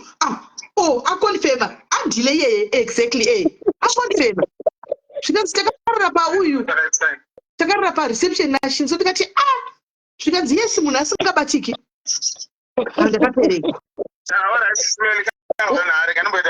What I teach in so bo, wait up. That's young to sort of say a little bit. Sure. Okay. Sisi Melly, thank you very much. I love you. Shana Dautaura and Shataura because Ndakwara de Kuseka. I just climbed up to tell you that I love you, and God bless you and everything. But Mulondi Taura Shanda Taura Shangu. Taura Kosa Dina Am I free to speak? Speak up. All right. Sisi Melly pandakatanga ita personal training £100 nyaye kwa number 8 KC vanga varipo and vaifambonge ma gangsters, but then I've dealt with skinheads, white people and everything, and Jamaicans, so I'm not scared of mutsindo wenhunzi, you understand? Pandaingoona behavior yao ine chigangster mukati, okay? Saka inini ndakateerera this prophet anonzi Mukandiwa akataura kuti it's not everything that you know that you should say. And when we come back by social media up, I just want you to be careful nevanhu vanenge vana KC and crew, because vanhu vari panzara kabanga vamwe vacho havana mapepa. Saka just be careful nevanhu. I'm not threatening, I'm not putting fear on you, but remember on what Mukandiwa said. It's not everything that you know that you should say. Saka pamakanyora kuti KC sexual abuse and everything. The truth is that is actually a crime because KC has not been judged in court. So I'm going to ask you, I'm not defending KC. Let's be free and liberal in the way we speak.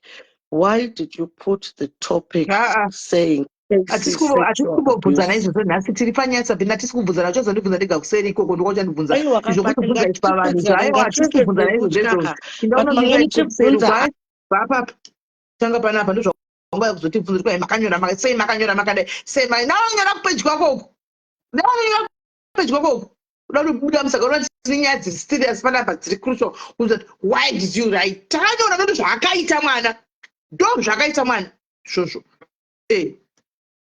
why did you write takatonyora saka muchadii mose newe gijoti takatonyora saka muchaita sei chaita sei muda kunguva yavo ipapo ndazviziva pati paitaura kuti ada kubuda musaga ndamuziva zvangu kuti ada kutanga usabvida kubuda musaga ndazviziva kana kuti zvinoita setokubvisa kaisinotaura nyaya yatofamba naye panapa nembasa kuti kwai hechi watanga nhema mubritish kuti kudii fambai nenyaya vari payoda kufona fonai anongoita majokisi masingaiti majokisi zabhina kuda kutoita majokisi fonai guys fonai mirai tinzwi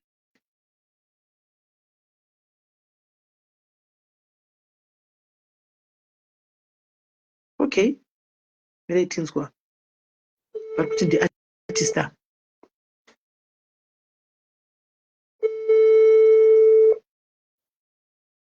tozozviona katasvika ipapo latricia blues who cross the bridge when you get there. Hello dear, zviri sei? How are you? Good, and how are you? I'm very well, thank you. Thanks for having me on your live. I'm on live, right? Yep. Okay, so Isusu, we have been to the UK, but really on smaller functions. So now we really wanted to come there officially to because tangoenda nema visitors visa atisingakwanisi kushanda but takazoti toda kuendawo. So takatraya kubvunza maartists mahombe kuti vanhu vari kumboenda sei, and everything is enshrouded in mystery. And I don't know what's up with artists, but nobody tells you the ropes of how to get to the UK and which promoter will really help you to get there. Ingori kia nekungokofa chanjo. Saka takambozamawo vamwe vakatodzawo kuti tinofanira kubhadhara mari dzinoshura idzodzo dzekuma 2 chakadaro kunge 3,000 and isusu we are a band. Saka taifunga kuti akomana per person uringo uchibhadhara mari dzakadai, but ukangoenda online ukabvunza madetails ekuti how do you get to apply for these visas. Of course une promoter achakumiririra. Mari dzacho dzishoma saka taingoshatswana ani, but takazowanawo vamwe vakati batai uyu munhu uyu ari very very reliable, kutumirei mari ndobva tabatanidza mari dzedu dzevanhu 4 ndobva tatumira. And tichitaura napromota wachona aingoti ukamutumira the first money oti tumirei yacho after the next 2 weeks zvinhu zvenyu zvine zvatobho motomhanya kuembassy motonosotwa zvinhu zvenyu. So tatumira mari dzacho dziri dzekubatana dzekuita bhoro kuti zvinhu zvifambe. Tichingopedza kutumira mari idzodzo munhu iyoyo achabatike. Takufonera even the people who referred us to the person kuti imi nowani muri kuenda ikoko, isusu hatisi kukwanisa kuenda, chichikuitika. And vakutowo hatizivo, vari kuzamawo kufona munhu iye hachabatike, takuta kutsvaga nemadzimai ake hachabatike. When Mr. Brown opened his page, I think ndakatanga kutoziva page raMr. Brown through Olinda Chako, because akangoti akaisa link repage raMr. Brown achiti uku kuri kupisa. Saka ndakatoziva page ravo through Olinda Chako, and I went there because we were desperate, because now, number one, what had happened was group redu isusu revanhu vatinoshanda navo, they are solely dependent on music. Saka kushayiwa zvekuita nepekubata iwe wainvesta chinhu wopedza, because tabhadhara mari dzedu last year in August kusvikira December nothing happened. January tirimo tiri kungotera mari dzedu, ndopandakatanga kuziva kuti kuna Mr. Brown. Saka ndobva ndakutono listen to him. I even sent him an inbox to say kunoku tinenge tavharwa kunoku, because tine matsomondo emari thousands of dollars akatumira kuUK, because takanziwo uyu promoter ari reliable wekuUK. Saka mungatibatsirawo here kuti tiwane mari dzedu. So he didn't respond at the time that we wanted him to respond, but vanga vachipisa Mr. Brown, vachipisa vanhu, left, right and center. So when I discovered that vari kutopisa zvekudaro, ndobva ndaudza mukuru weband redu kuti pane munhu akadai ari kupisa, rigona kuti tirikavhera mari dzedu, because I think mari dzedu dzanyura panapa, tisokwanisa kuenda kuUK. Vanhu vari kungoenda pabuda titinzi no, you be on this program, yobva yapera program yacho, no, next one youya yotoitwa, vamaartist achienda, but munhu haasi kuprocessa zvinhu zvedu, mari dzedu akangodziholda kana kuti hamene kuti dzakadyiwa, kana he was borrowing or defrauding others to pay others, because maybe we were not a very known band. Saka anga achitotake advantage of the fact that havazikani, saka todyika mari dzavo, tawana mari dzemarema. Saka isusuwo nekutowo tichitoona kuti nhai Mwari, isusu tachitoitawo everything in earnest kuti maybe this is how things go.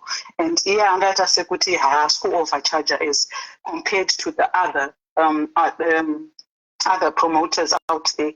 So patakazotanga kufambira nyaya dzaMr Brown ndopatakazomutumira message yekuti right isusu takuforwarda macontacts enyu kuna ava baba ndo vachafambira nyaya dzedu because tatraya it's almost 6 months we have made so many losses.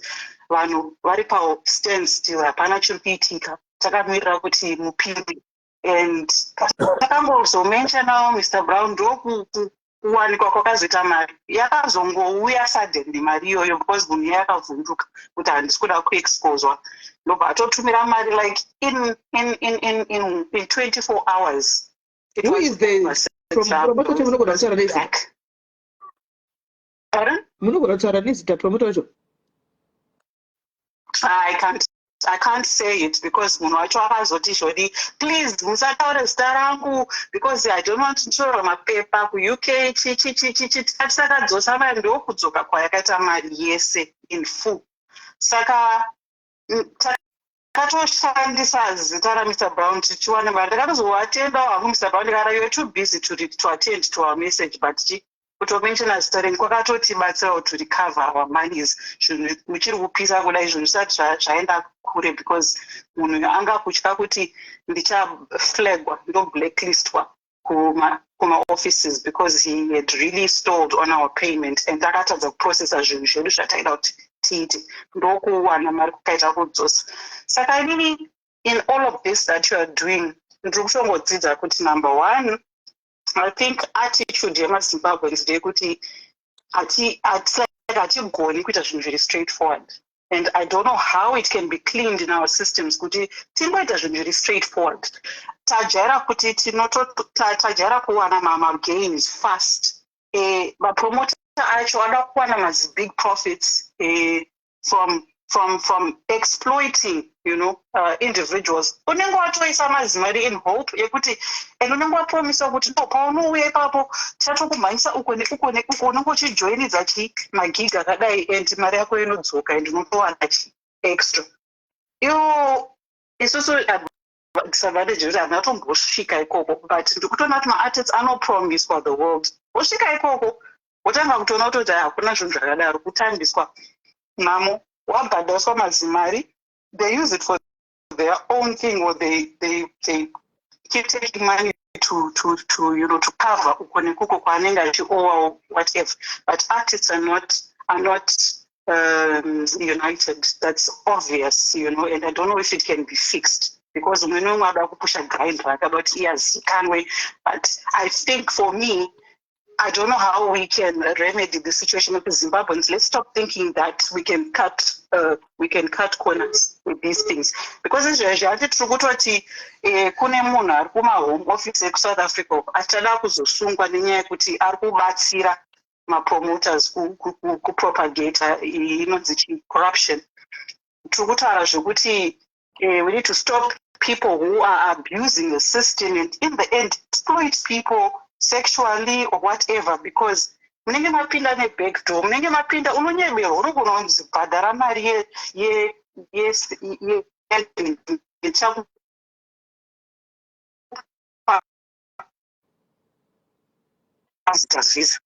ndopakuzoda kuti hauchade manje kuti magumeni dzako abatwe ikoko because you are scared that the government, but iwewo pawakatanga process iyi wakatanga waashwiwa napromoter kuti it's going to give you the correct visa. So these people are really taking advantage of artists. Artists don't even speak up about it. The artists, they want to be the first to be there without checking kuti process haisi haina kujeka. So I don't know what we can do, but it's also like we are collecting corruption yedu yeku-Africa kuya nayo ichatiputikira ikoko, ichatiputikira. That's really all I wanted to say. Okay, thank you very much, Kola. Thank you for your contribution, Maita. But I think we can do better as a country, as Zimbabweans. Yes. Thank you very much, okay. Kola. Right. Thank you. Hey, my brother, how are you?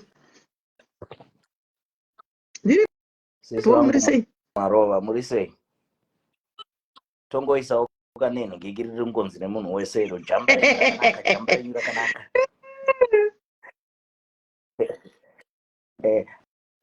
ndoda kumbotanga ndichiti thank you very much for helping the girl. Okay. Ndakambototaurawo naye nezuro ende nyaya yacho nekuinzwa kwandinoita, you know me anyway, I go to these events probably more than anyone else, so nyaya dzese dzamuri kutaura idzi I know quite a lot.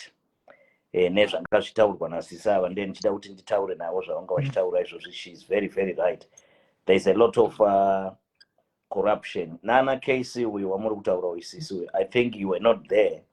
Casey ndichiita zvangu zveublogger zviya ndakamboenda munonzi Emmy Arena yekuLeicester uyu akamhanya akanorova foni yangu kubvuta foni yangu akanotaura kuti hanzi ndokumamisa akatozononzi naDJ Mel zvikanzi iwe achibva tazosangana futi kumwe zvikanzi hanzi ndoda kutombokuruva unotaura zvisina basa nekuda kwekubata kamera. Ndikanomuudza kuti wadii ngoti tingozviita chop izvo zvitipedze panapa, then he walked away. So zvaanoita zveintimidation nezvekutaurwa zvakaoma. Something is just coming to my messenger right now. Oh my God. Guys, pane ndakunisendera ichi muinbox. Tarisai.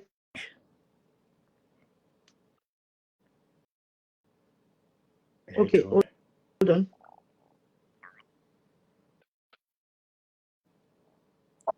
Mirai, kuenda sei kumira nditagi. Nditenge tsakubaya.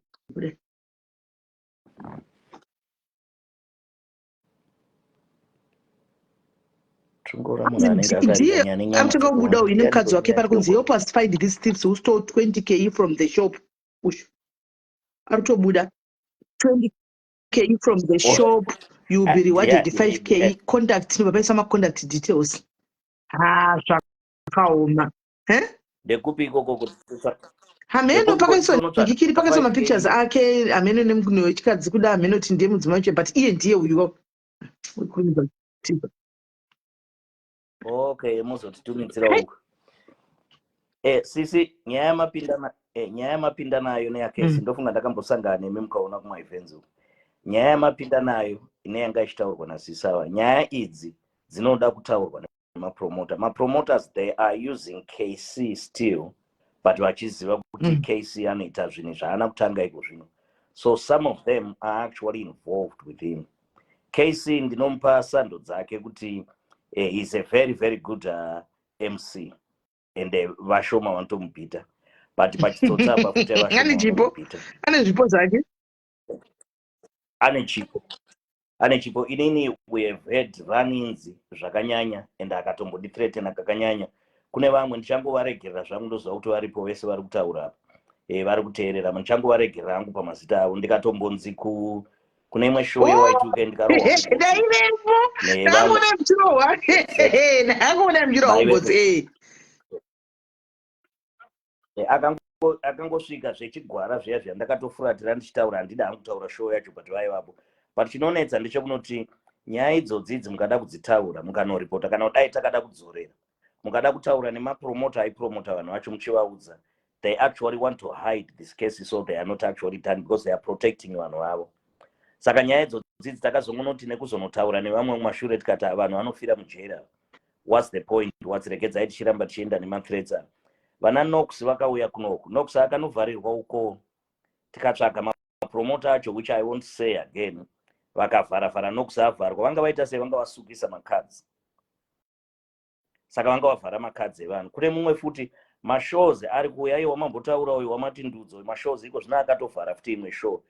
Every show chandinoudza munhu ari muUK, sisi, this is for me seubloga kwangu, munhu ari muUK ukaona show inounzwa napromota asina kuita a public ningikiriya public interview yekuita kuti vanhu vauye welcome ya press conference ya, musafa makaenda because vanenge vachikuwanzirai. Ende kumashows ekuZimbabwe ukaona show ine more than 5 maartists, usafa wakaenda iko, vanomafita pachivi vasingagoni kana kusunga bhutsu dzavo. Saka those are the same things zvaunofana kutarisa kunoti 5 artists dzinonzi show ikanzi inotanga na7 inotanga na9, ende vanobva vatanga kunounganidza vanhu kudai, ende panenge pasina kana kumboitwa sound check. Vanhu vaya ndakaudzwa nevamwe nemaartists, ndinotaura nevakawanda, havana mari, vari kutotsvaga mari kwamuri avapromote mashows. I know literally like all of them. And vamwe vacho isisi vana Mr. Smooth havatombodi kutoona because tinotaura chokwadi ende hativhariki. And handisi mwana mudiki kanyi. Ndagara kunoku kuda more than vamwe vacho vese. So hatitye zvokunonzi tinotya patinoenda netransparency. Music yedu, maartists edu musamaningikira, musamavhara-vhara. Vasikana vari muri kutaurwa vakadzi ava, they are being sexually exploited. Hazvizokunyeba. Jema akauya paningikiri ndiye wandongotaura because ndiye akataura chokwadi. Akauya akataura kuti yes zviriko ndine vamwe vandinotaura navo vemuno. Musikana mumwe wakuSouth Africa ndomutaura zita uyu kuti mugomuziva show yacho munozoitsvaga, anonzi Chedi. Akanga shamwari yake munhu waaipromota ari the owner. She was sexually exploited ari danza. Ndine mamessage ake nemanhinga handiti hangu zvema-V11. So these things zvinoitwa nemapromota iwaya, they have to change. Kune mamwe mapromota music industry yedu, mapromota yamunotaura, there are some promoters who are really really really good, and there are some leeches vanopinda vachingokata-kata ipapa, havagone kana kupromota gonzo chairo. So imimi vanhu isisu we have to change zviri kuitwa. Vana PD vakabva nazvo vanhu vachingoti hey ane mari, hey is untouchable, hey what, but you know what, inonzi gondo charo rinomhara, rinogona kubhuruka. Because mukaona chinoita ndechekuti they don't, ndoda kutaura chimwe chinhu chinoonekwa nevanhu. Mukaona mashows ari kuitwa imisisi maenda mashows akawanda, mukaona you will see anonzi mabig shows aya, you will see the same MC, the same DJ and the same amount of crew, different shows, ndo vanenge vari vanhu ivavo. How can you improve the industry iri neat nevanhu vari kuprotecta masecrets?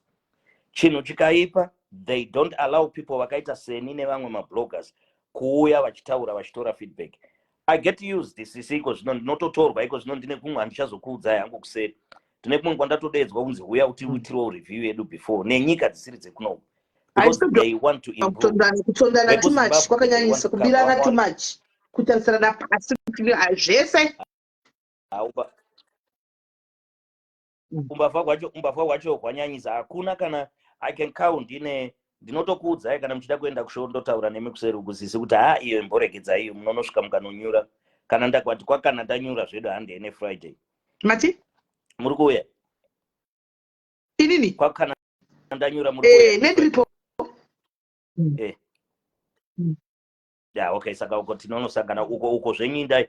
This is one of the advice yavasangana kuti vanhu. Thank you Mr. Smooth, because advice yeyo takanoita kunoti winda muchiuya netrain load yema-artists amusingakwanise kumanager. You go in and you take Kofi Olomide, you go in and take Makadzi. Those people are paid 20,000 or more per week. Vachiiswa muma-5-6 star hotel. Ndaimaona ndinomaziva. Munhu wedu muchinomunza achinorara mutsapi achirara pasi, asina chikafu, achinotengerwa chikafu mustreet, avapiwe kana allowance, vachirara pasi. Ndinoenda kumanhingikiri suko ndine zimba rinondienda kagara ndiri ndega, dodai vachitotipa vakomana vachiwashira mabhedha anenge asina vanhu, vachiitwa vachipiwa mari, avapiwe mari. And I know I've got evidence. Kwete vemuno muchete sisa, ndine vandotaura navo vekune dzimwe nyika, vanhu vanotaura kuti how can we break through. Vanhu vakauya COS hayetu kunzi ma-COS havasi ma-COS. Vanhu vakauya ne-COS, very very talented people, but how can they develop and go further when this market is being monopolized? Ma-sponsors as well. These sponsors wacho ma-cowboy andinotaura, because they are literally making alliances nemani anonzi ma-promoter kuenda kunoti haingotita tingotipromotera, vakunoita kunopromoterwa product yavo. A sponsor should be looking kuti ma-artists aya ari kubhadharwa here, vane pekurara pakanaka here, but ivo havazvitarise izvozvo. Ma-promoters edu, they have to change, and the change yavo haibve kwavari, because vagara vachinoti takabva kuFiyo, takabva kuMbare, takabva kumabvuku, kubva kwesizwe kumasvingo tiri kungotaurweni. Saka this culture of failure has to change. These people vekuZimbabwe, ma-promoter, they have to advocate and look for change and accept vanhu vanonzi mablogger. Kana imimi muchitaura so hamuna chamakanganisa. Endai vana SIS MELLY pai muchinotaura nevanhu before the show shows isi ndikakuudzai zvandinoita kuno kune vanhu vanotidedza before their show neafter their show tinotodedzwa unoti uya umbotiudzawo tingaita sei before the show. They don't prepare. Vanouya muchida kungoita mari. Munoiwana kupi mari munoita maartist 15. Ukaona show ine vanhu 8 usafa wakaenda. Okay. Saka zvamuri kuita izvozvo izvi inini zvese SA ichaichayo SA ichaichayo ndokunovhundisirwa munhu kwete muno muUK. Aiwa kunoku hakuna zvavanoita kana vachiteerera. So we go I have supported. Hakuna munhu anotenderera kufamba kumashows senge inini, but munoenda ipapo. Most of the shows ndinotoenda ndinobhadhara mari dzangu, handiwanze kuita zvemahari ndikazobatsirawo kupromota. I've never sort of been paid to do the work yandoita yekupromota. Vakatouya kana kwamuri kana kuna vamwe vanhu hatisirewo show inyeneta. Lack of respect ine vanhu ivava inotonyadzisa. And we support, we promote. Unotoenda so uchinounganidzirwa maartists so uchinonzi aiwa musataura nayo vanhu vachifitwa mapromota mamwe ede ekuZimbabwe vakuuya talk about it whatever munhu akaipa muvengi. So mhosva ngadzingoparwa, zvinhu ngazvingoitwa and swept under the carpet, because if you talk hafangi kutaura anotyisa vanozodai kutyisa kunani. Sisi one of the best, inonzi best event yandinoita, ndinotaura hamwe nemazita shoma. Inonzi best event yedu ndo inonzi Zimfest here. Those are the show yatino respect. Zimfest are the people vandototaura navo, kwete kuti handiva blog ndikati ini kana chashata I will still blog you. Zimfest ndo yakatanga kundipa a free pass yekuenda kana kuenda kutoilet dzavo, no limit, no access. Vamwe ava ukaenda ukatonopiwa ticket unenge uchinzi aiwa uko akuendwa. What can I block? How can I block? Nema artists amuri kupreventa kwati I want to hear what my artists kuti zvavari kutaura zvi. Ndonzwawo zvavari kutaura munoti zvavari kutaura zvi. Handisi kuti I don't want people to take me to misconcept me kuti ndinoti ma shows ma promoter basa ravo riri easy. It's not an easy job, but handisi rini ndakakuti tsvaga basa iroro. Handisi kuti inini unditengesere zvinhu zvakabvaruka ndokunoti aiwa because zvinonetsa kuhodha. If you can't do it, get the hell out of Dodge. Usaita promotion hiyo.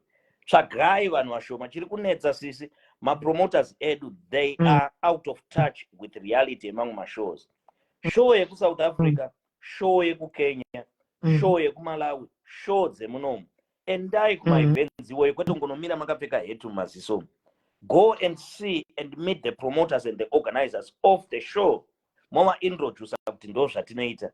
Mova invite ne package. Kuma shows kwedu munouya kuma shows kune kwakanzi 6 o'clock. 6 o'clock, what are you coming there to do? Hapana munhu. And uri kunzi 50 pounds or more, which is the most expensive ticket muno mu UK ndere kuZimbabwe.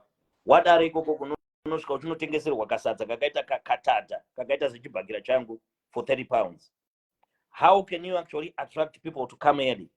How can you attract kuti paite chaunga pa stage pipe? Hapana kana pre ngikiri. Chimboti payo buy one get one free for the first hour. So it's literally like they go in, munoona chinhu sisi ndogona kuti uchiclaima ipapa vanhu vakaramba. Handi munoona chiya chakugezwa maoko chiya kunogochwa kwekwe. Ndakatomboda kuiroverwa nevamwe vanhu vakuru iyo ndanosvika ndikanoti ma toilets enyu they are very dirty. Ndo ma blogging andakatanga kuita ndikati what's so difficult kutora chijagi chekungoisa maoko muchigeza. Iko zvino hakuna kwamunowana chisiko paipa. Chingadai ndakatochinyora kutonoti Mr. Smooth's idea, but it's not my idea. It's just like I made people to open up and see. Kune ma promoter ari kuita advocate kuenda nevanhu, but vakakura vese vachingoita kuzivana vari kufiyo vari kumbare. They don't want to change. And hakuna vanhu vari kubudirira. Ndikada kuudzai mazita ema females ari kudzvanyirirwa ma artists nema MC nemachi, you know them. I can't say now vanozonongirwa. Mumwe akatombonza hanzi pamwe kukwirana naye. Ndo ningikiri yawo iyo ndikati hunzai vese. Because vanhu vedu ma females edu ndo imwe nyaya yangu. Jema akauya paningikiri pangu apa akataura, ndiyo andongorife hangu andakataura naye live, akataura unoti that is what's actually happening. So they can't come in because vanenge vachitononzi kana ukadai ubvisa bhuruku. And we can't keep on doing that. Ma promoters mahombe varipo vakatanga kudhara, you should be advocating for transparency mu promotion yedu. Isesu tikauya kuma shows enyu haikona kuda unosvika unoti hanzi toda kurova ari kunyora. I don't do mukatarisa ma reviews angu sisi munomatarisa. I don't just go in drama chairo handide kutomborita. Ndinoenda ndinonyora zvandaona zvakanaka nezvakaipa. If you want to talk to me kuti toita sei, totaura kunoti next time uya itai zvakati. Basa riya rinonetsa. When you go to that show, vanhu veda vanenge vachitoda mari yavasina. So they are looking for money. Saka zvimwe small details yekuti mvura chaiyo kunopisa musama munomu. Mvura is a right for everyone in the world. Mvura inofana kupiwa free panze. Yakagochwa iri patepe. Munhu anozonoenda unotaiwa SIS MELLY handimwe mvura yepatepe. Obva aenda unotenga $2 paipai. Mvura is a free, it's a right patepe pemunhu wese. It should be given to everyone. Vanhu havafane kufenda nokuti vane mvura. Zimfest did a very, very good job this year. Vakaenda matoilets avo waitoona kamunhu kachisuka kachitsvaira last time. Ende mukaenda kumashows handinoti exactly handishore hangu kuti mamwe mashows but vanana zim mashows ese anonzi zim aya they are literally very, very good. Zim link up except ye crowd control chete yekuti hey they have to work kuita vaite kamwe kanhingigiri kavo so kekuti vagadzire but zim link up very, very good. Ende mukazonoita iyoya ava ndotaura nezita ravo thy king Alfred yavo Zim Cup Clash, it was also very, very good. Ende pane pakaitwa imwe yandoda kumbotaura nemi amene kana makamboiona imwe yakanzi Zim Expo 2024.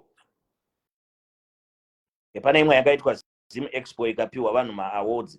Ndofunga yainonzi yakawinwa nehanzi Zim Link Up yakawina hanzi the best event. Then pakanonzi Dance Table the best venue.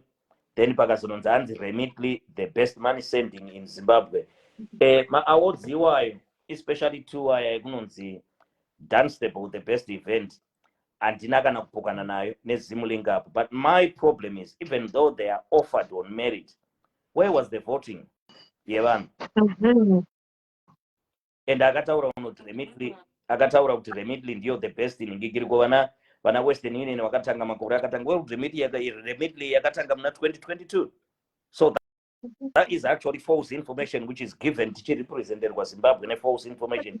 Isaiwo kana vana mukuru, isaiwo vana World Remitly, isaiwo tumwe tuna Remit kuri kuuya apa mokanda ipapo kana muchida yenyu kuzonoita chikoronyera chenyu kopesira uimozoita but paine vanhu vambovhota taziva. And I've actually literally tried to talk to the people kuseri uko mukazona ndakubloga paya chadzipa ka ndinenge ndazama kutaura navo aiwa masvikanja aiwa ndizvo zvochokwadi maita basa aiwa tosangana kwakiratini Friday moya kane bvudzi dzejaja mundoroera kadhanzika yake ndotokutsvaga ndasi iko zvino ndinotoya ndakatokulodhera ndakanyatsokuningikira eko ndakachaja alright hadzadza aiwa maita basa aiwa thank you sisi idzi sisika pane vanhu musabata kafoni ndikaona kaalama sisi idzi nyaya dzamuri kuita dze-communities. I want you ne-command yamuinayi ne-follow yamuinayi, I want you to keep on following these issues because imimi munoenda muchitaura musingade mari, vamwe vese havataure because vanenge vaida kundibhadhare ndivharisi.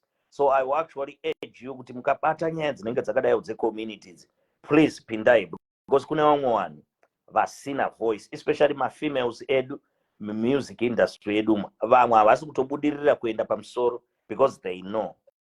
Iwo ma-promoters acho mahombe, they know but they can't tell because they are their friends. So yes, I'm not going to stop anytime soon. I'm not going to call. I'm just happy with even the police exactly. Now. We told them, the ladies, hobo, street and police, they know. When we actually told them, that's what we do. We stand for the rights and we actually work with the police. And so I'm not going to stop anytime soon. Guys, we just need to say it out. Saka mwana wacha pa abuse wa mwana one tonyara. The one. Vaudze isisi kunoti vana pay diddly do ava nana jazz ava vesa vana pay Kelly, where are they?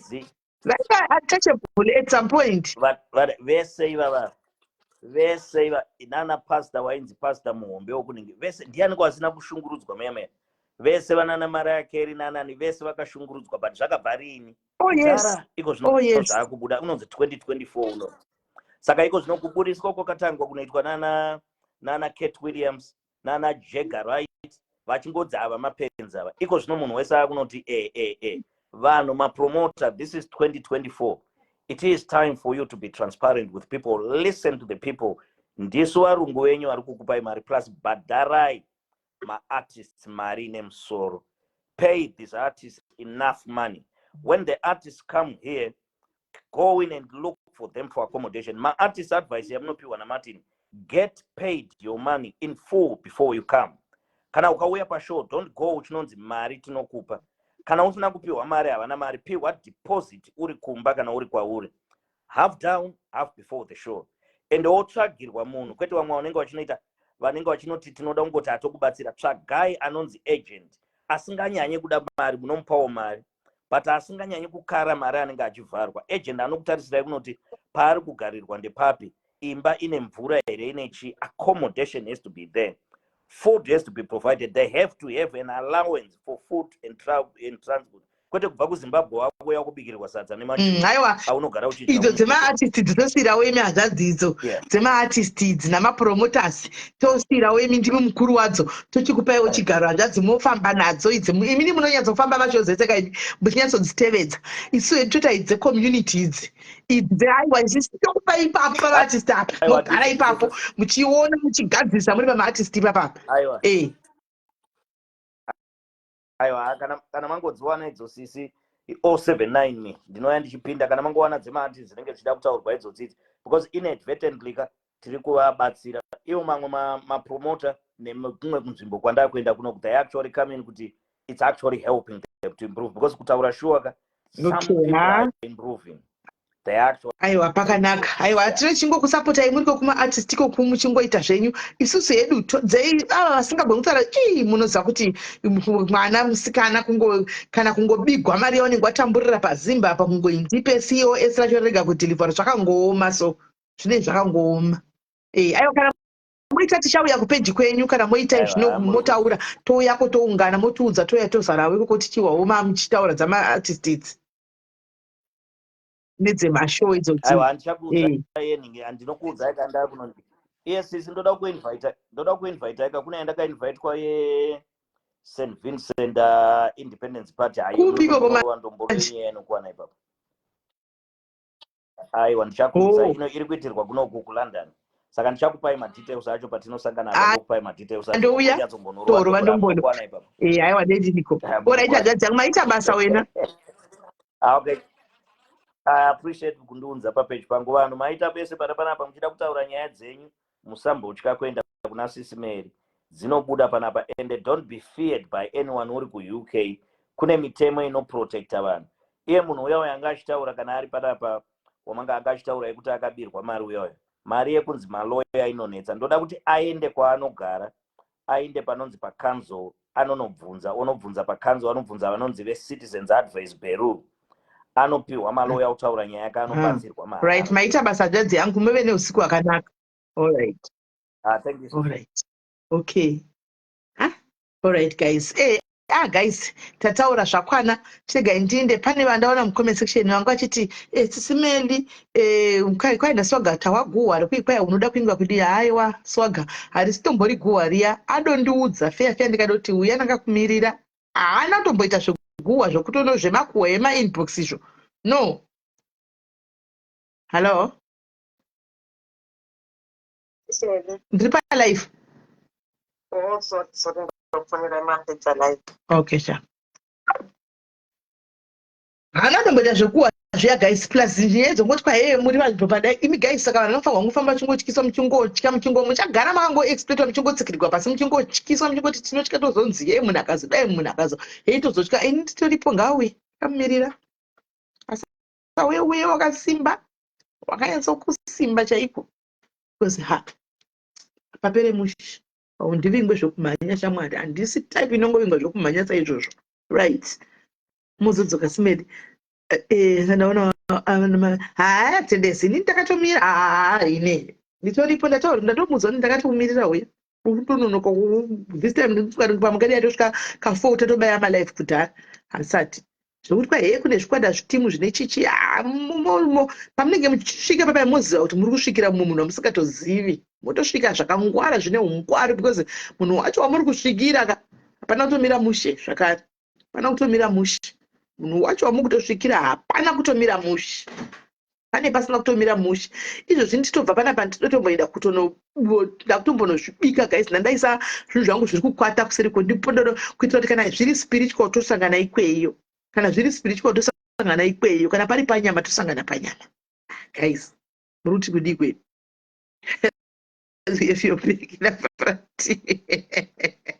alright, okay guys, tobatana nditika ndichange chipoe mafeedback change ndichiya nawo, anditika ndichange ndichiya nawo mafeedback, anditika tiri kungoda justice chete, hapana zvokukwatisana zvokubvunzana zvokudii, tiri kungoda justice period, simple, zvatiri kungoda simple. Anzi mune chigwagwadza here sechiya cheSA chiratidzoka ndisiye zvangu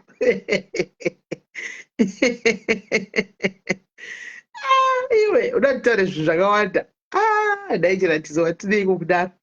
Alright guys, regai zvangu ndiindei, ndakamirira kuti ndihokawadiwa naKC, kai ndimumirire, ndakamumirira achiuya kuzondikawadha zvake, totangira ipapo. Uye nefoni yako inobaya live button kana uri kuda kundivinga pafeya, uye nefoni inobaya button feya. Asi kana pari panyama yaiwa tinongoonana kumusoro ikoko, tongosangana kumhepo ikoko, hatikwati zvekudaro, handivhunduki zvekumhanya. Right guys, sakazvona maboxbag waivepo here chezi boxbag, wanga usipo iwe, wanga usipo. Guys, mota bo guys, tobatana nditika